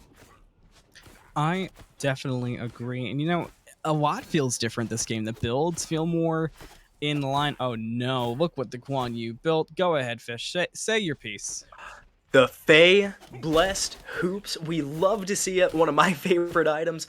I think it's also a little bit freeing with the build because, admittedly, I don't think the CAD shield is a great item, but we always see it built to the skies. I get to interrupt your Fae Blessed Hoops talk with a Neja ultimate. Fish and Virtually are throwing hands, but now it's at the tier 2. Can Fish survive it? The sash is good! He gets the kill! Great play by Fish. Virtually thought he had him. Not on Loki, not on Sasano, but Fish gets the upper hand this time at the tier 2. Blink from Ares in dual lane. Wolf's got the purification beads, though, but now that's down for BakeddGoods in the next fight. Looks like everything's calming down until Pest News is in trouble in the mid lane, trying to get underneath the tower. Oh, okay, goes for the dash. Won't find much because of the beads. Action across the map, but I think the biggest thing to talk about, at least for the time being, is this gank in the mid lane from BakeddGoods. Finds OLK. How much more can they find? Pillars come out. OLK falls low, but can't quite follow it up. No kill here for Dropkick. Probably have to fall back. The biggest thing to talk about is Fish and Virtually's fight at the tier 2 tower. Yeah, and you know, I was so prepared to say I love that aggression from Virtually doing what he should be doing on Lancelot, but no, miscalculates the cooldowns, and Fish, a beautiful sash to keep himself alive. You really can't do it better than that, so definitely deserves some recognition there. But I think back to the Fae Blessed Hoops. I mean, it's that or CAD shield that you build on Guan Yu, and I like it better. I think it's a better stat stick. So even though you know I'm partial to the item, freeing up that extra slot should pay dividends for the Guan Yu, as he's in trouble. Here comes Vert. Virtually wants revenge for getting killed at a tier 2, but can he find it? Nope. Toe Taker's horse was better than Virtually's horse that time. Yeah, and Virtually just got the ult back up. I'm a little surprised we didn't see him continue the aggression, but as we always say, it's better safe than sorry, so is going to stay alive and help secure that blue buff. Guan Yu gets back to base without the tower TP, though. He's still walking, so maybe he opens it up for a little bit of invades or aggression. His words are starting to come out on the Pyro, and we did see it really early last time. I think the first Fire Giant call was around 16 minutes, with the Pyro being at 12 or 13. So getting to that point, and it's a lot more even. Yeah, very even, and we talk about feel a lot, especially you and I, and this game feels totally different. Except for Fish rotating around the map like crazy. That feels same. Wolf is not looking good right now. Got completely caught out at the purple buff. Nobody was there to help. He does fall. Yeah, and I like Wolf not using the Desert's Fury there. I mean, Agreed. knew he was dead even if he CCs that ultimate from the Neja. You're dying. It's a 4v1. I don't care what hunter it is. They're not making it out of that. So some good discipline, but now we don't see a ton off of that kill from Dropkick Kings, but maybe just don't want that purple to be invaded again. It should give Ishtar a little bit of a cushion here in lane, as now both ADCs building into crit this time, so it's a change from RemarkableWolf, or BakeddGoods rather, sorry. You know, we did note that RemarkableWolf was playing very aggressive in the jungle, and I'm not surprised they eventually started punishing him for it. That is the first one, though, so we'll see if they keep it up and discourage him from hanging out, or if he goes right back to it and tries to keep their attention there to maybe open up the right side of the map a bit. Yeah, and I definitely like to see RemarkableWolf keep getting aggressive into that jungle. That was a 4-man rotation. That's not going to happen every time, but had no wards on that left side of the map, can definitely afford to keep playing like that. And I think, like you said, it draws a lot of attention away. Speaking of attention, all 5 from City Boys moving to the right, and the Guan Yu's in trouble. It's looking rough, but Horsey is goody. He does get away just in time. Horsey, house. Some big, impactful ultimates from the City Boys team. As now they look to get this Pyromancer, and they can. One of the big... oh my gosh. I love this call. And there's a pillar doing insane damage. Nobody's going to spot this out. This is going to be completely free for City Boys, assuming nobody dies to it. They got to kill it. Optic fell low. Wolf is now going to use his ultimate. They should get it. It was close, but they get the Fire Giant. Virtually played great defense in the mid lane, distracting. Good call from City Boys. Completely caught Dropkick off guard. Okay, and I don't know who the shot caller is for City Boys, but they definitely deserve a pat on the back. Good recognition there, as now LDGFish caught out. What an exchange that was! That was crazy from Wolf. That was great. Toe Taker now caught out, pulling from OLKxHardKiller. Gonna have to try to get out of there, does not have that ultimate. We saw him use it before. Going to fall, the question is to who? The answer is Virtually.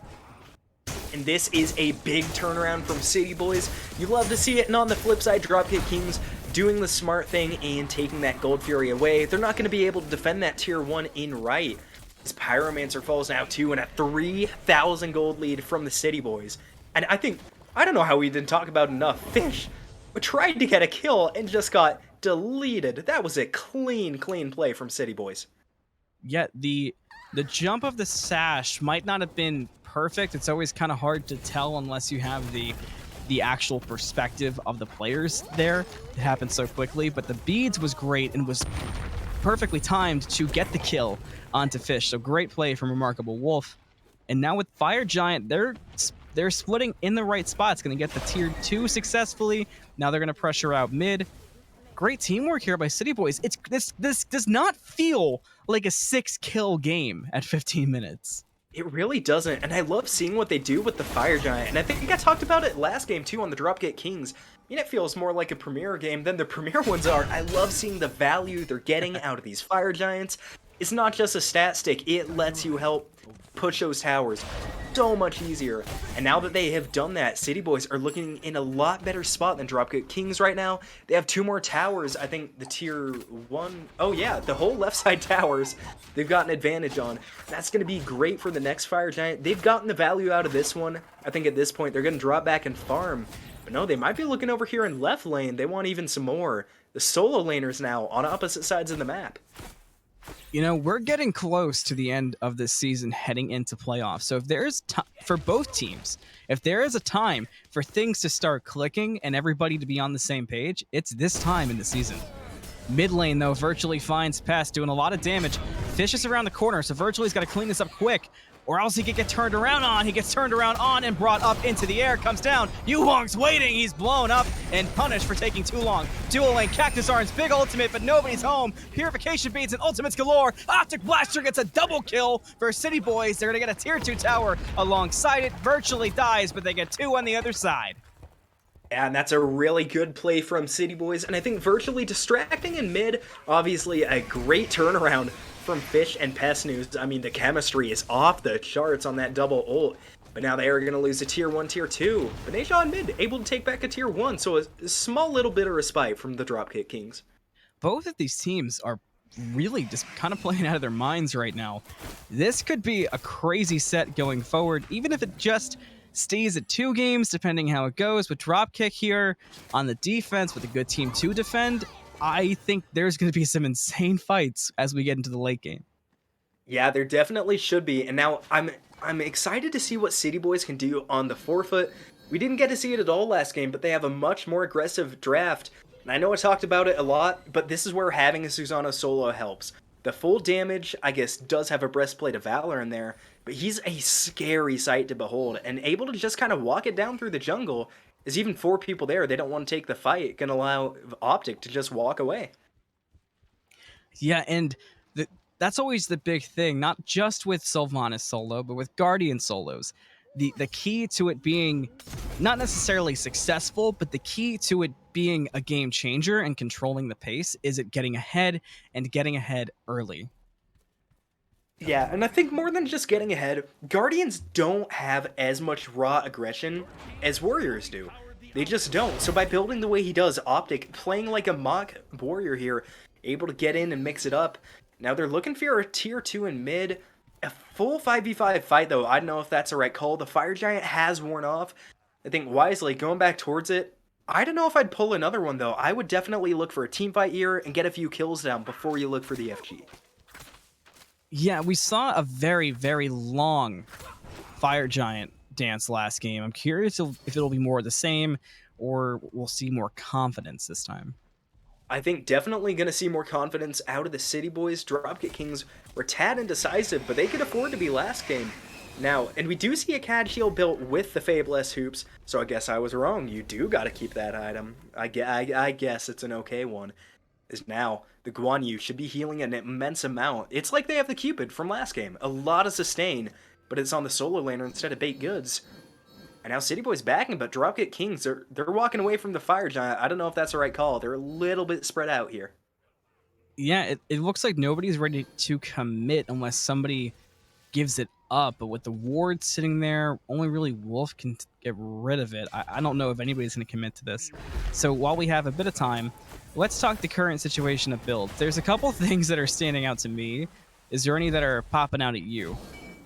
I mean, I think Pythag's piece on Ares is questionable. I don't think it's bad. I just think it's a little weird. So now Primal Fury falls. Pyro on the other side. Don't have too long, but I do love the Spectral we see from OLK, especially with this chart now building into the Deathbringer. Definitely the right move for them, and I'd like to see CACTUSARMS get one soon as well. Fire Giant has been started. Taking a lot of damage, too. City Boys are chunking it faster than Dropkick might expect. House comes out, pull into pillars. Pest News has to play it safe to get away. Toe Taker taking a lot of damage, falls quick, virtually gets the kill.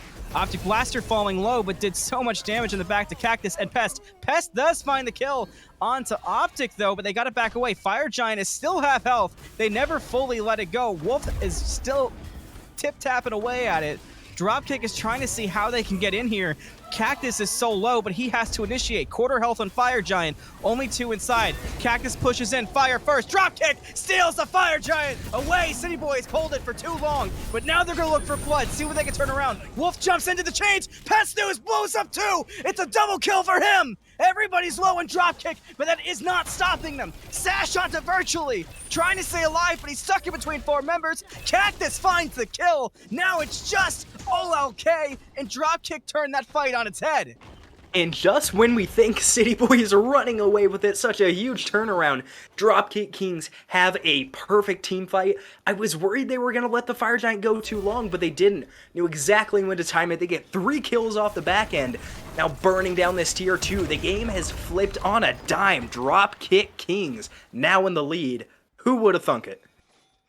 That was such a significant and quick change. The chart tells the story better than you or I ever could. That's an insane turn of events.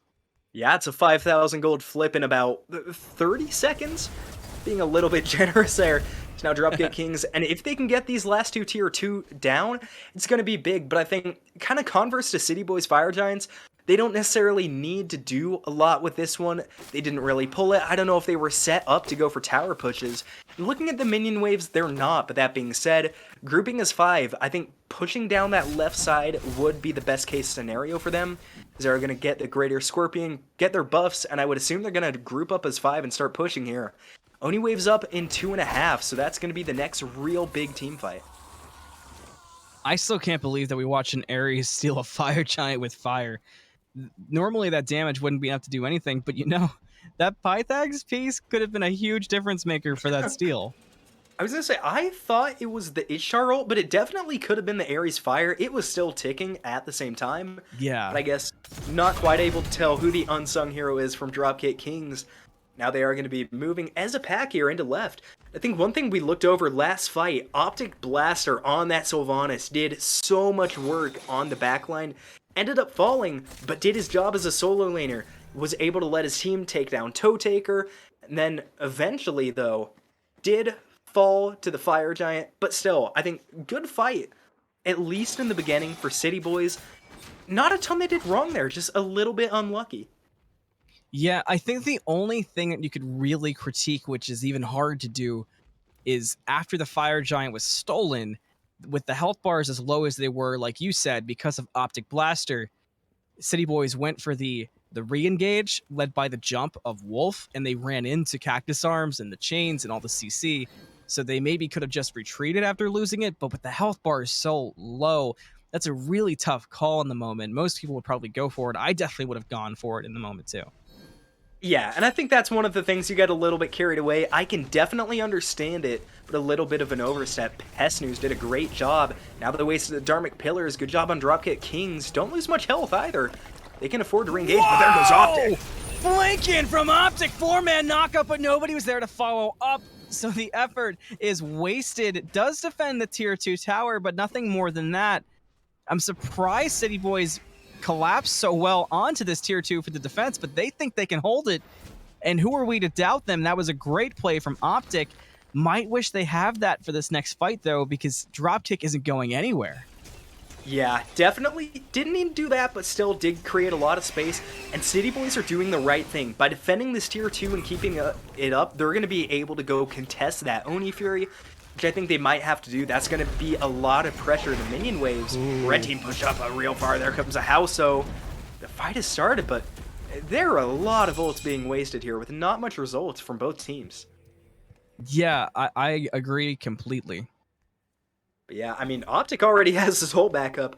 Not feeling too bad. They're going to give up quick, huh? Oni waves, though. Okay, they need to push out the rest of these minion waves right now. Oni's coming in about 15 to 20 seconds, maybe. And now we see them march over towards that Fire Giant. The buff is worn off. It's coming back in a minute. If I'm City Boys, I'm trying to push out as many minions as I can and then hauling it over there to the FG. That could be a game ender if they give it up for free.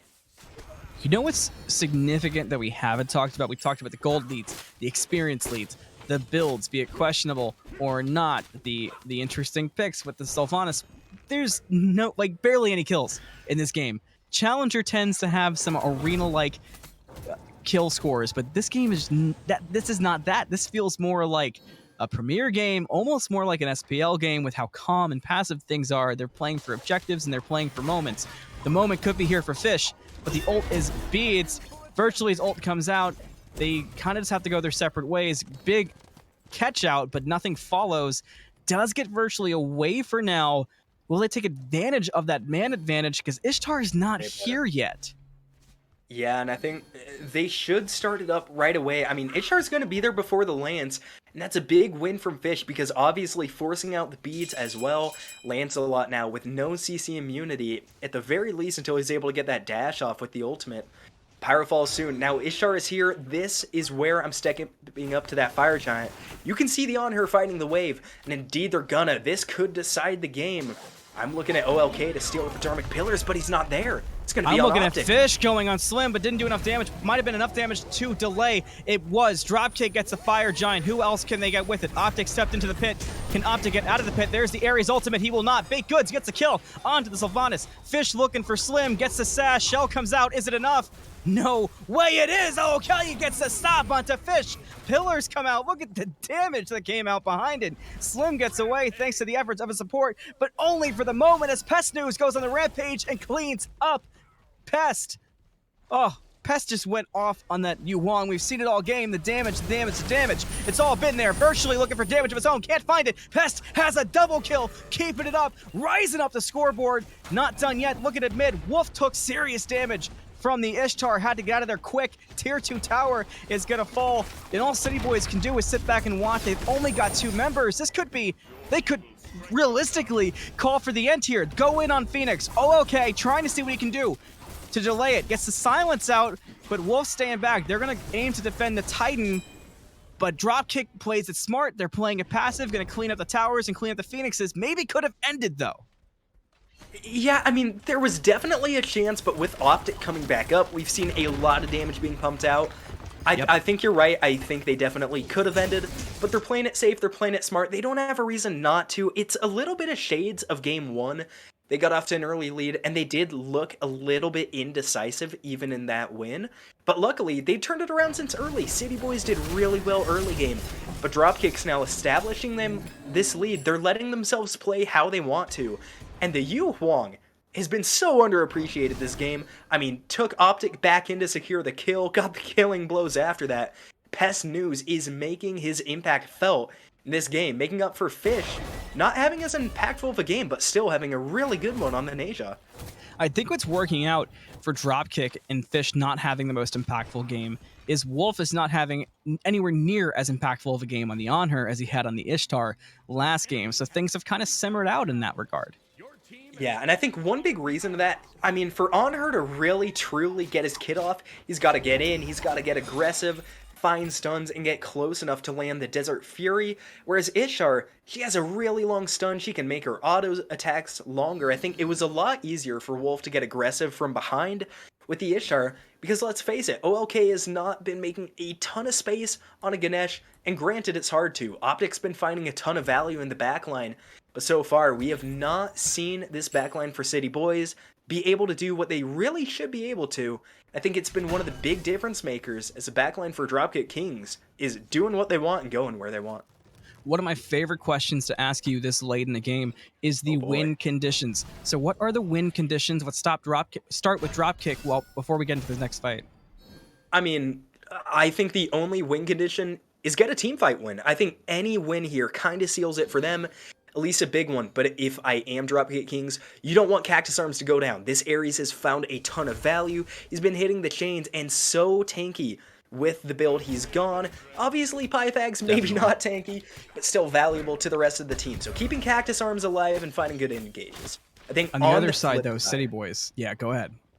They need to find a way into the backline. The backline is running this game for Dropkick Kings right now. Killing them is a way back in. As Gold Fury falls, they need to get out of there before they die, and they are going to hit the back pedal. Is now, I think, if I'm Dropkick, I'm just running this one down mid. I'm not looking for another Phoenix. Blink from Cactus, though, trying to see if he can catch up, but the Impale pushes him away. That could have been bigger of a play than it seems. If they get caught out by Cactus there, the game might end fairly quickly. Choosing to back by speed buff won't pay for it, but they're going to reset and prepare for a Titan siege that isn't coming quite yet. Yeah, Dropkick Kings, I mean, the Fire Giant's worn off. It's spawning in less than a minute still, though. I think putting a little bit more pressure on that mid Phoenix may have done them some good. They are going to push out the right waves, though. Now they're going to back. They're going to get ready. City Boys, this is the winning fight. I know we talked about win conditions killing the backline. Killing the Fire Giant also has to be one. If they get EFG in their hands, Dropkick Kings are going to win it off the next fight, maybe even the next push. I don't think they have to kill anyone. They are going to do an obscene amount of damage to that Titan. The question becomes, what next for City Boys? They have to just keep playing defense. Their Phoenix is about to respawn, which is obviously huge, but what else can you do? Can you really contest this EFG? You got to keep an eye on the mid wave. You can't fully commit, but if you commit, you got to commit hard. You got to go for it. Cactus pulls in OLK. Will he fall from this? Pillars come out. Fish gets caught out with Wolf, has to go back through the pillars. Might die doing it. Walks into it, dies to Slim.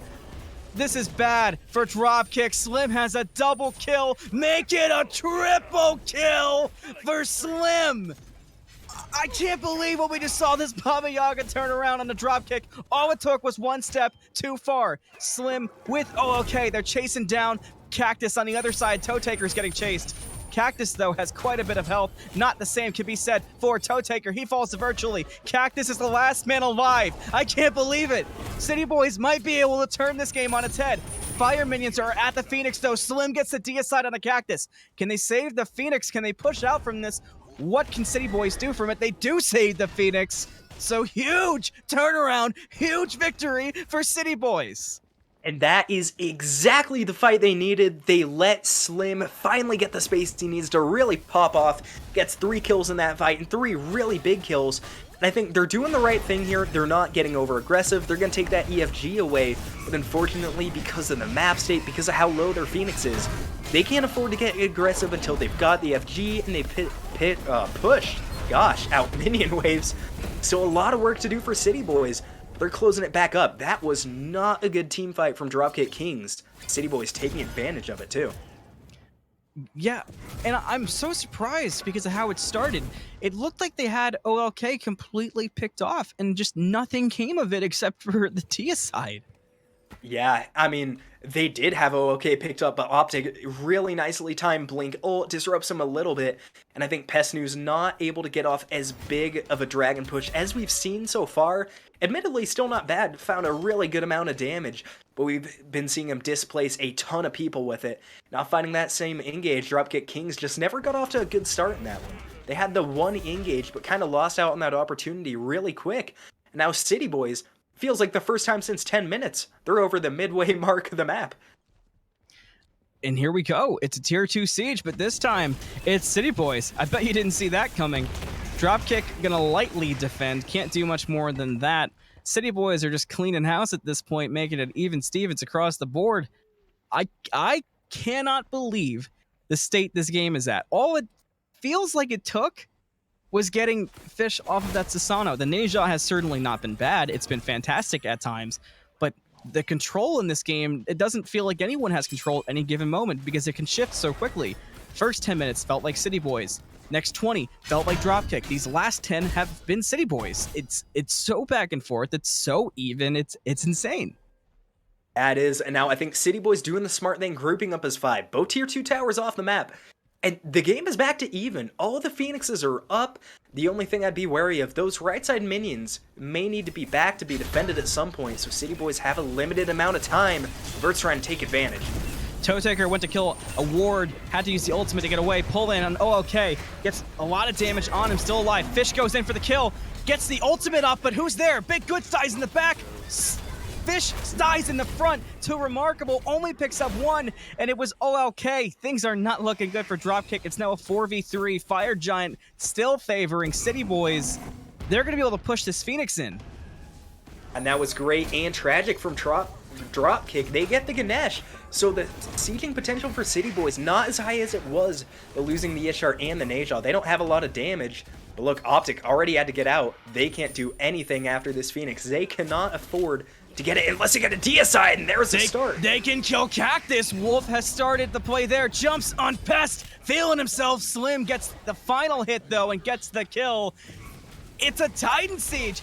It's only Toetaker, and what can one man do against such reckless hate from the City Boys? It's a deicide for the City Boys. It's a victory. I hope it's not past your bedtime because we're going to Game 3.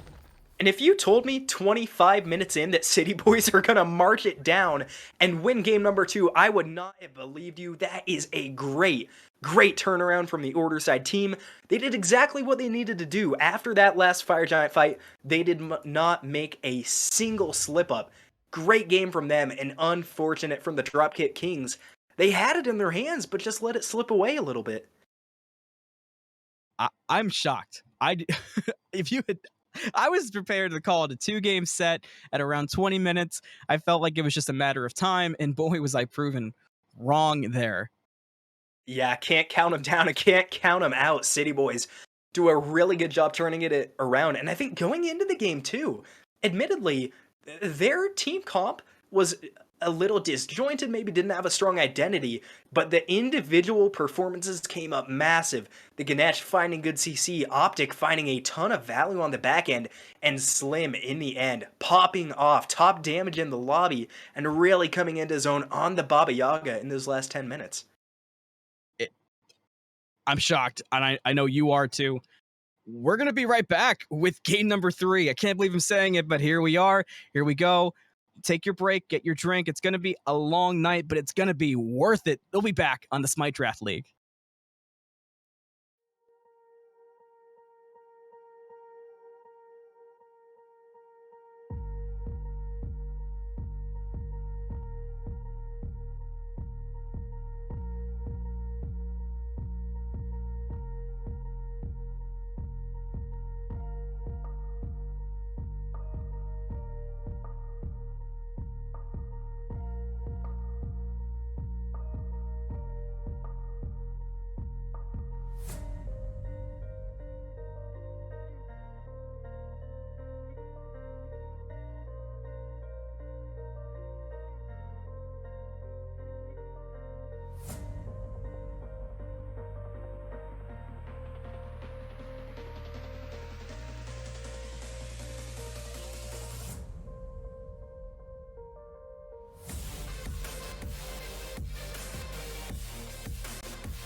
taking shots at the enemy. I'm gonna make it to the top, leave a legacy.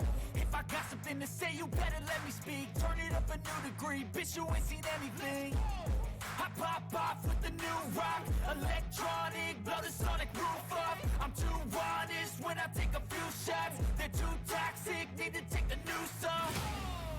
And you cannot save me, 'cause I don't need saving. It's everything I've been chasing, all here for the taking. Don't wanna test your luck with me, I think I've had enough disease. I'm sick of all the bad thoughts, people who are half-nots. You are not as tough as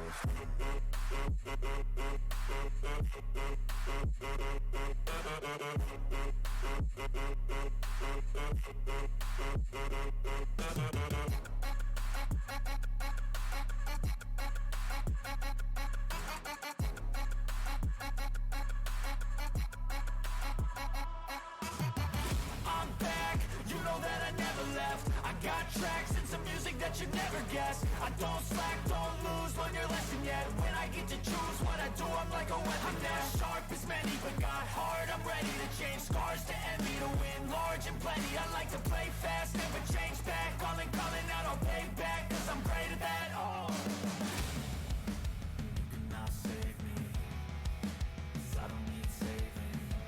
It's everything I've been chasing, all here for the taking. Don't wanna test your luck with me. I don't know about you, but I did not think that we were going to be here. Game number 3, Saturday night, Challenger League, Dropkick Kings versus City Boys.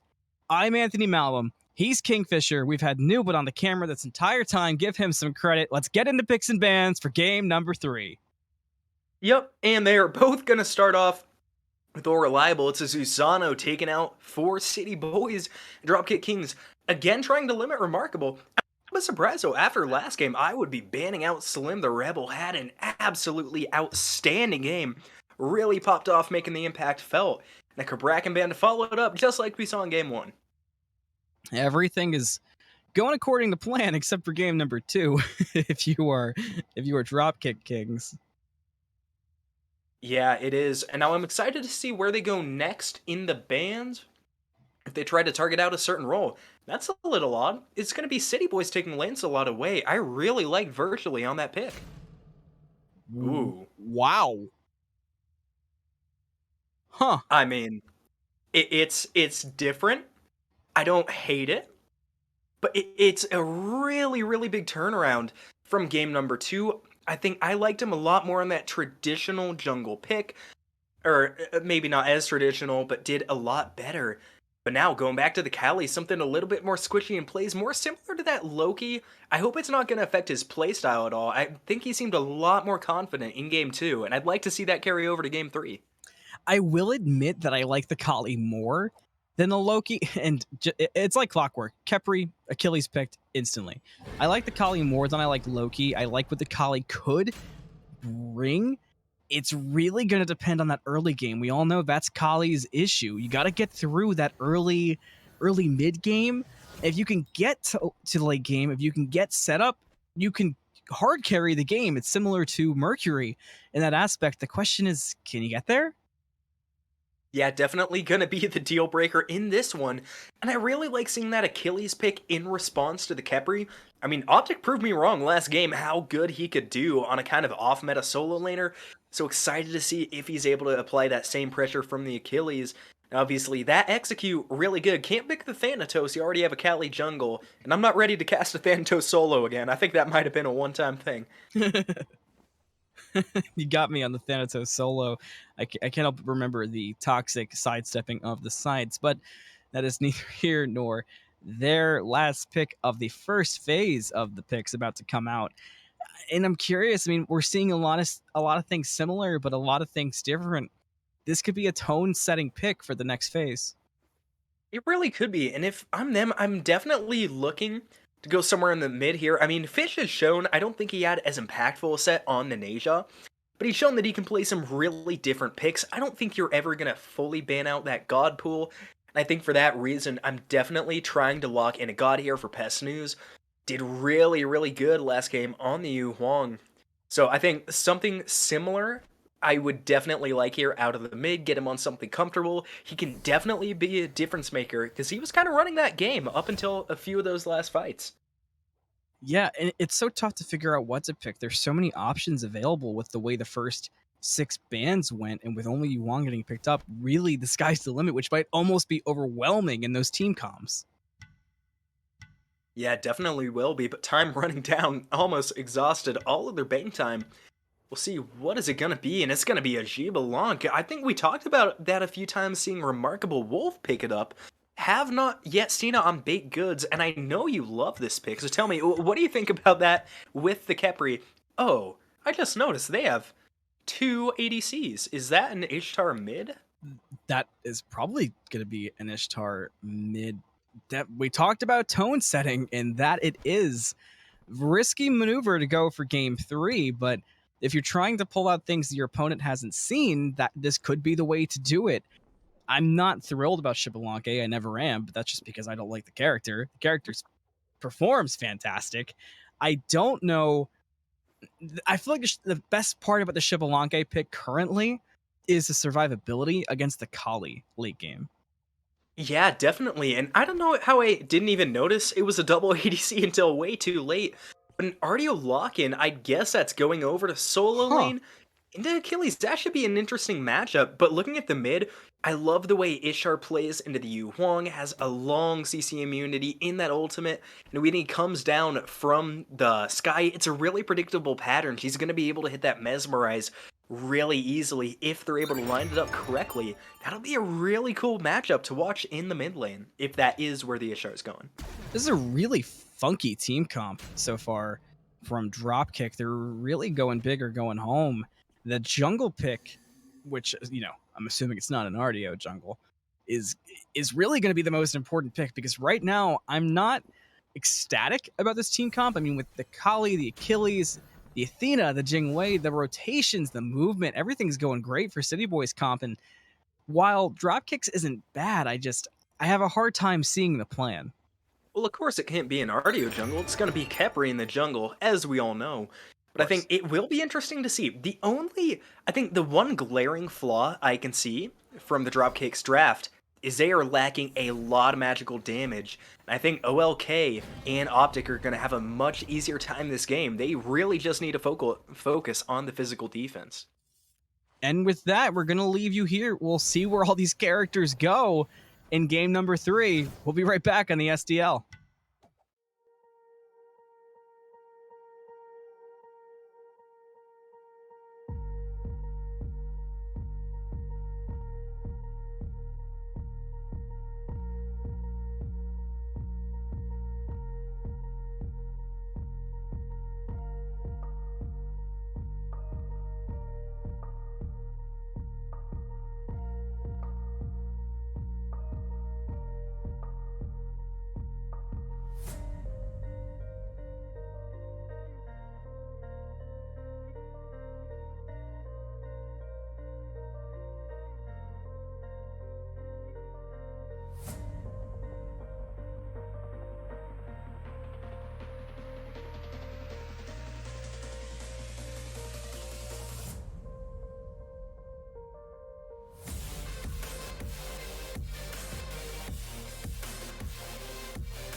taking shots.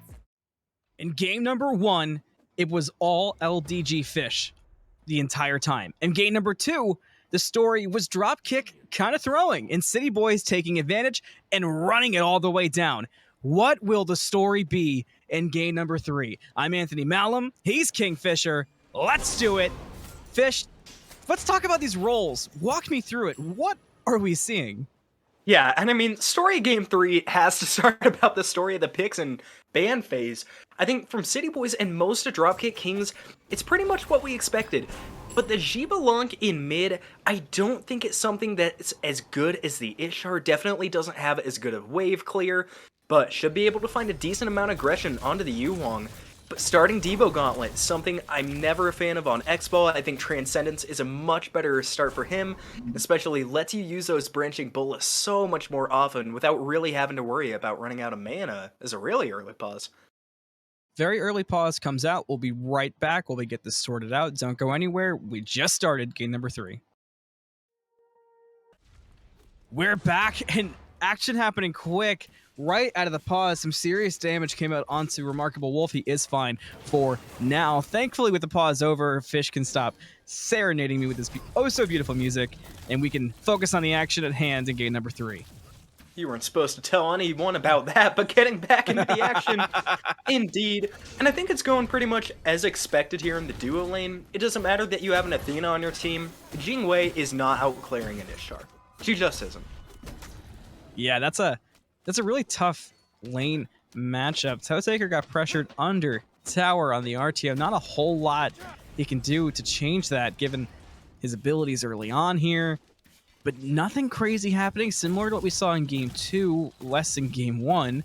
But very passive start, and honestly, you love to see it, considering both of these teams have shown that they came to play. So it's really going to be a matter of who makes the first mistake, almost. It is, and I think it's going to be so interesting to see the pace of this game, because, I mean, game 1, it was just all-out aggression. There's a lot of early picks, rotations, early play calls, and game 2, it was just so even and at a nice kilter. I'd be really interested to see which one of these teams wants to set the tempo, and if it's going to be more like game 1 or 2. Big pull comes in. OLK taking a lot of damage, but the gust was enough to create some space for now. Same cannot be said in mid, but Pest is alive. That early Kali damage just wasn't enough to help Slim pick up the kill onto Pest. He's alive for now, but playing it dangerous in this mid lane. Still stepping up to the wave a little bit.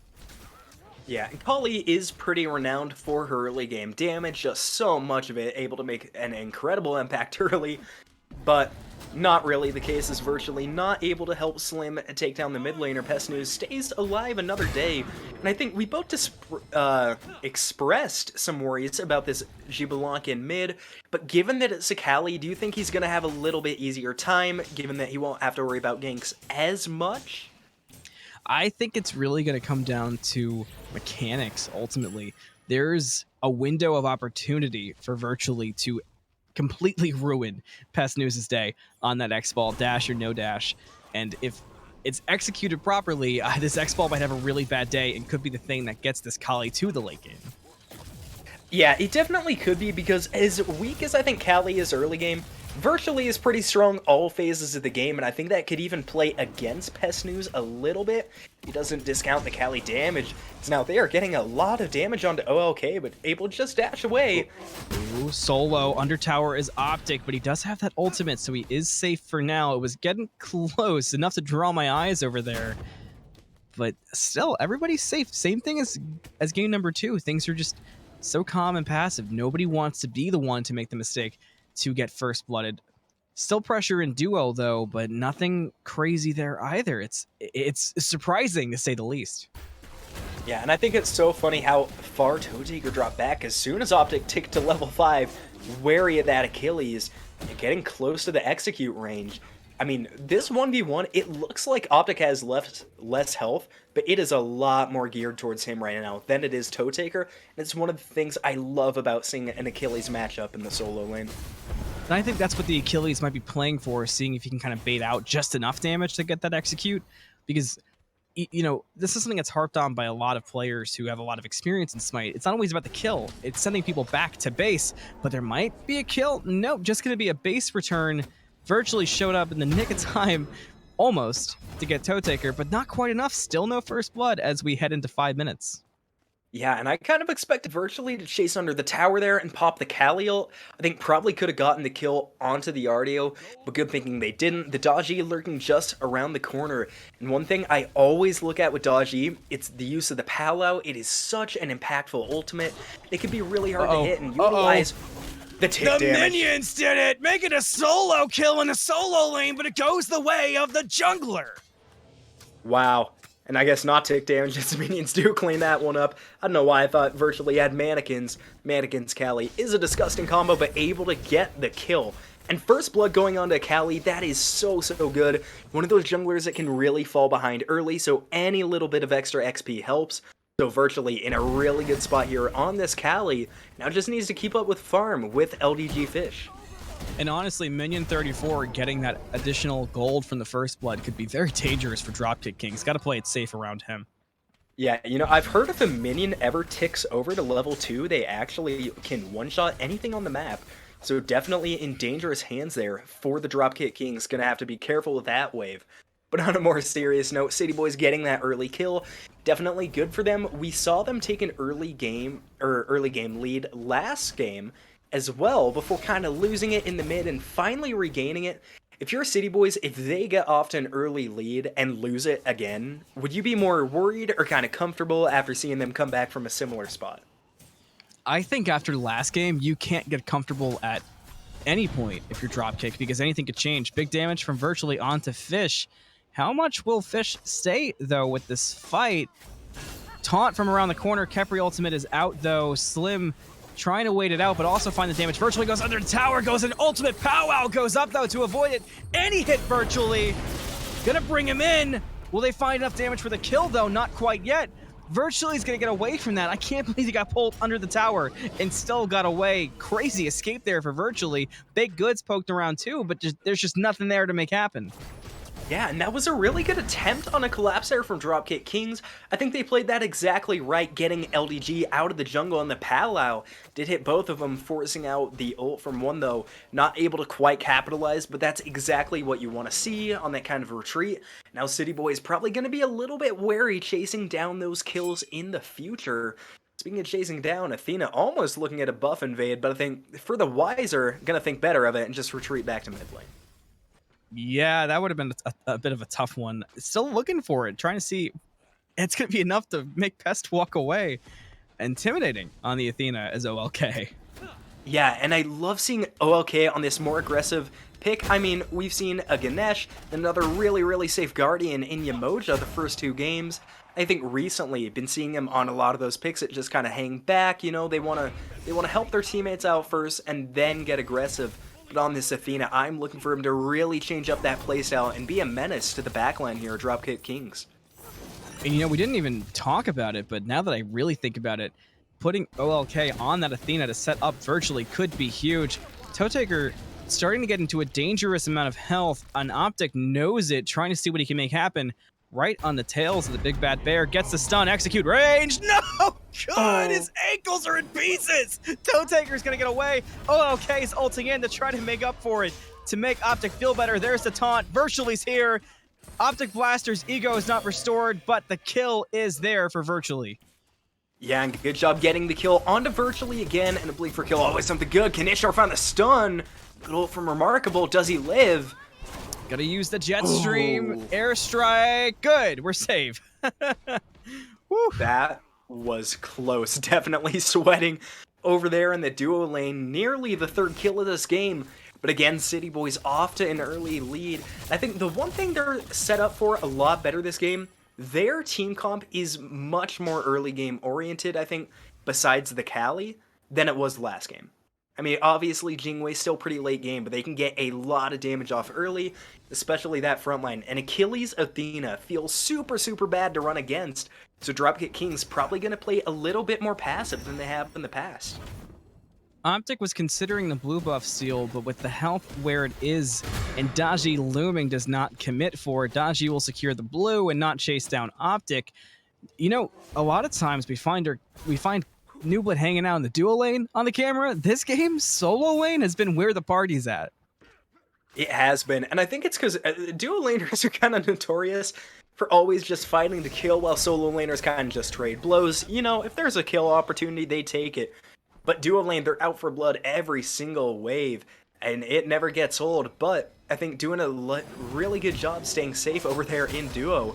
Jingwei finding a nice bit of aggression, still down a bit. Now Optic Blaster at a disadvantage in health.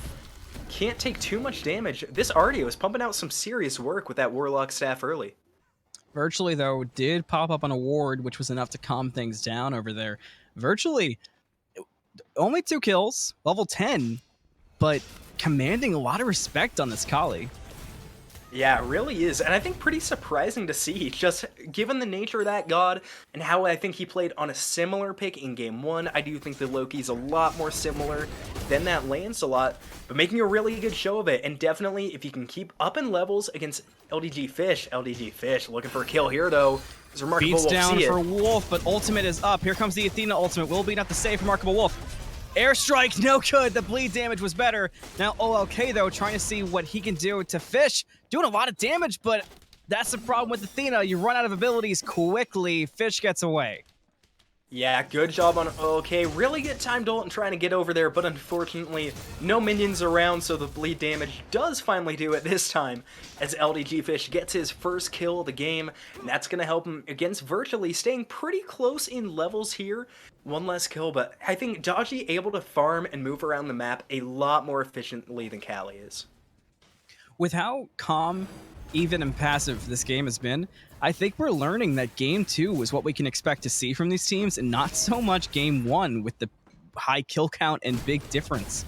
Both of these second and third games have just been very professional. I can't think of a better word to say. Yeah, I think there definitely is a time to bring it back, sort of, to the Game 1 aggression, because, I mean, when we saw Dropkick Kings get that lead in the game number 1, they never left it. They ran with it. Sure, there was a little bit of indecision, but they never made any bad plays. They never overstepped and were able to find that win. But when they got it in Game 2, I think they took much more contested fights. They weren't as sure of themselves as they were in the last one. Let it slip away. And speaking of sure of yourselves, this is a gutsy call for the Gold Fury. Gold Fury getting down low. X-Ball ult comes out, making it the Darkest of Nights. City Boys does get the Gold Fury. What's going to be the cost? Supports often fall for objectives, but nice dash from OLK. Gonna be safe. Call it a clean Gold Fury for City Boys. Yeah, really clean. And I think the Double Dragon from the Yuhuang didn't quite secure it. But for the moment, I mean, when you look at Dropkick Kings, they have 0 objective secure. I mean, maybe the Ishtar ult gets you a few hundred damage, but I think it's going to allow City Boys to be so much more aggressive than they were in Game 2 around these neutral objectives. Now looking at a Pyro here for Dropkick Kings, Achilles is close, though, and honestly, that might be enough to dissuade him. Virtually blinks onto LDGFish on the side. Powell goes up, does catch Virtually, gonna have to use the Kali ultimate for safety. City Boys gets the Pyromancer away from Dropkick. Optic and OLK are safe, Virtually safe. City Boys makes it a 2 for 2 across the map on the objectives and with no deaths. Yep, and that's exactly what you gotta be careful of without much objective secure. I mean, granted, not a ton there from City Boys, but still are able to pull away with the Pyromancer. And Dropkick Kings now, luckily, they don't overextend for that. I think a lot of times when we see those fights break out, teams can get carried away and wanting to, like, make up for that XP and gold difference by getting a kill. But I think very smart just backing away from that one. And the gold, it's only 2,000. It's not the biggest lead we've seen so far this set, so I don't think Dropkick Kings have too much to worry about as of right now. Oracles go the way of Dropkick. Now, we didn't mention, but worth noting, Tier 1 tower did fall during the Pyromancer fight, but that's pretty much the only small victory there to speak of for Dropkick. We'll see if that turns into something later. It is nice to have that down early. Makes laning a bit tougher for Remarkable, but Kali's showing up there, pressuring the Ishtar underneath the tower, but Khepri did sniff it out. Still in the solo, Optic's falling low quick, back to duo. Cactus is now the one falling quick. Virtually's committing. Athena's coming in hot. They're going to go on to BakeddGoods, who might have stepped out of position, but now OLK's alone. Slim gets some good damage in there, but not quite enough quite yet. Yeah, and I like seeing the extra aggression out of City Boys, but I mean, that's a lot for not much of a result. And the way this solo lane is going is really confusing. I mean, Artio is out bullying this Achilles. This Virtually might get bullied out of this purple buff. Gonna have to pop the ult. Ultimate popped. Powwow comes out. Does hit. Beads are good, though. Virtually's alive for now. Blink from Fish. Teleport no good because of the jump from Virtually. Good timing on the jump to get away. Gonna be safe, too. Dropkick cannot chase it any further. Yeah, definitely, and I think Goodbye Dropkick Kings getting that ult out, getting the beads out of Virtually, that's going to be huge going into this next team fight. And we saw a 16-minute Fire Giant in Game 1. It's getting to about that time at an even place. Having the utility on that Cali down is good, but I think back to the solo lane. Optic is getting a little bit beat up in this lane, and Artio, until she just finished that Mana Core Spikes, didn't have any solo defense. It was on the other side of Genji's on a Runic Shield. Not the way I would expect that to go. Yeah. Not the way I'd expect this Achilles to be building, given the fact it's a double hunter. Still, though, late game, Artio shouldn't do too much to this solo laner. Yeah, I agree. It's an interesting build. I definitely would have liked to see something a little more geared towards the overall team comp and maybe not stress so much about the solo lane. I mean, they've been boxing a lot, but it is an Artio solo. You didn't have to worry too much about a Brawl Fest unless you really wanted to create this scenario. It's kind of tough to explain around, but there is sort of a vision there. I can see, I think there would have been better options. Yeah, and I think of better options, I think it's something we discuss with supports a lot, but if we go as late as we did in Game 2, I could really see this Achilles selling something like that Runic Shield for more physical defense late. I think Genji's guard, even though you don't need all the magical defense, still a good stat stick, as LDGFish might be in trouble. Athena's ulting in. Powwow comes out, hits Virtually again. Fish has been on it with those so far. Virtually pulled in, Virtually gone. Fish gets the kill. Nothing OLK can do about it. Yeah, and that's a great kill there from Daji. Virtually steps too far up without the beads, and ultimate won't go long enough, and this kind of opens it now for Dropkick Kings. 4-on-5, and Remarkable might have gone too far. BakeddGoods falling low, though, from Remarkable going far. Cactus was here to break things up big for Baked, and it did not require the Khepri ultimate either, so nice job by Cactus there, being patient enough with the ult, but quick enough to help Baked get out of there. Yeah, and I love it when we see Khepris play just that conservative, like they don't freak out if their team drops low. Good job knowing their Cactus was able to bail them out. Full confidence in themselves. That is what we love to see. Is now I think Artio building into Spectral Armor as well. There's crit on both sides, and we've seen, specifically when we see the ADCs start to box, just how impactful crit can be. Yet to see too much of an impact on a team fight, but now the Oni Fury up, and it does look like it's the next target. Solo laners are both still in solo, but with Cali on the right side of the map, I think this is a really good opportunity for Dropkick Kings to kind of go engage onto this. There is a ward over on the right side by the Scorpion, so if that starts getting walked over with the vision in mid, they might commit. There it is, and they do commit. This is going to be free. There's nobody around to contest, and they have a Frenzy. I almost called it Girdle. Call me a boomer. They do get the Fury for free. No way. I don't think. They're burning this way too slow. I like the call, but I mean, Toe Taker knows they're here. The Fire Giant's not even under half. I think if I'm City Boys, I'm just dropping this and walking away. They're looking to fight, though. It's a gutsy call, but it might work. Will they make the same mistake, or will they commit? Fire Giant's falling down. City Boys gets the Fire Giant. Wolf kills Pest. Things are looking good for City Boys. After a scary call, Wolf has a double kill on the Toe Taker. Looking for even more. Virtually tries to get Fish, can't quite find it. Wolf is so deep. Nobody there for setup yet. Stun, though, from Virtually on a Cactus. Virtually takes away the triple from RemarkableWolf. City Boys manages to get 3 kills and the Fire Giant, and I didn't think they'd get either one. Yeah, and they're going to shut me right up there. Good job staying on it. I thought Dropkick Kings were going to get on that a lot faster than they were. But I think Artio maybe a little bit hesitant to get into that one. Obviously, not a very high damage Guardian. So not too much chance of a steal from that particular one. Let's see if Fish can steal it away, and he can. He does! Might pay with his life, though. Yeah, it's going to be close. No, he's going to be safe. He gets away. Free steal for nothing. Small victory, but a victory nevertheless for Dropkick Kings. Victory never too small. I mean, albeit a very small one, but still, love to see it gets a little bit of golden XP back, as now City Boys take a 5,000 gold lead, and it just keeps going back and forth. This is 2 games, I think, in a row now where I didn't think City Boys would be at this much of a lead, but still, they do have it, and I think this is where we need to see the separation from game 2. They got the early lead, and they got it late, but they need to hold on to this mid-game. And I think they can do it. They're really set up for it. This Cali is starting to hit really, really hard. If Slim can keep hitting abilities and Remarkable gets as aggressive as he has been, I think they're in a great spot to take this game number 3. I think you might have just pointed out the most terrifying thing for Dropkick Kings. They're having this tough of a time recently in this game, and Kali is not fully online still. Yeah, that is true. I mean, he's starting to do a bit more, but I mean, a Kali full build is one of the scariest gods in the game. So I think they're very lucky they haven't hit that point yet. Like you said, I think Dropkick Kings, they need to be careful with the way this game is going. And it's gonna get a lot easier before it gets a lot worse. The further this game goes, I say it a lot how you only hit level 20 once. Normally the winning team starts to lose their lead as it gets later. With a Kali, you don't lose that lead. You get it and you keep it. Okay, dashes in, gets 2 with the taunt. Damage here for follow-up. Blink in from Optic. Putting in work, but no kills to follow yet. Remarkable's trying to do damage onto Cactus, who's trying to block the Phoenix. He's dropping low, though. Wolf's in so deep trying to get this kill. Does find it on Cactus. Has to use the airstrike to get out of there. Virtually gets a kill onto BakedGoods.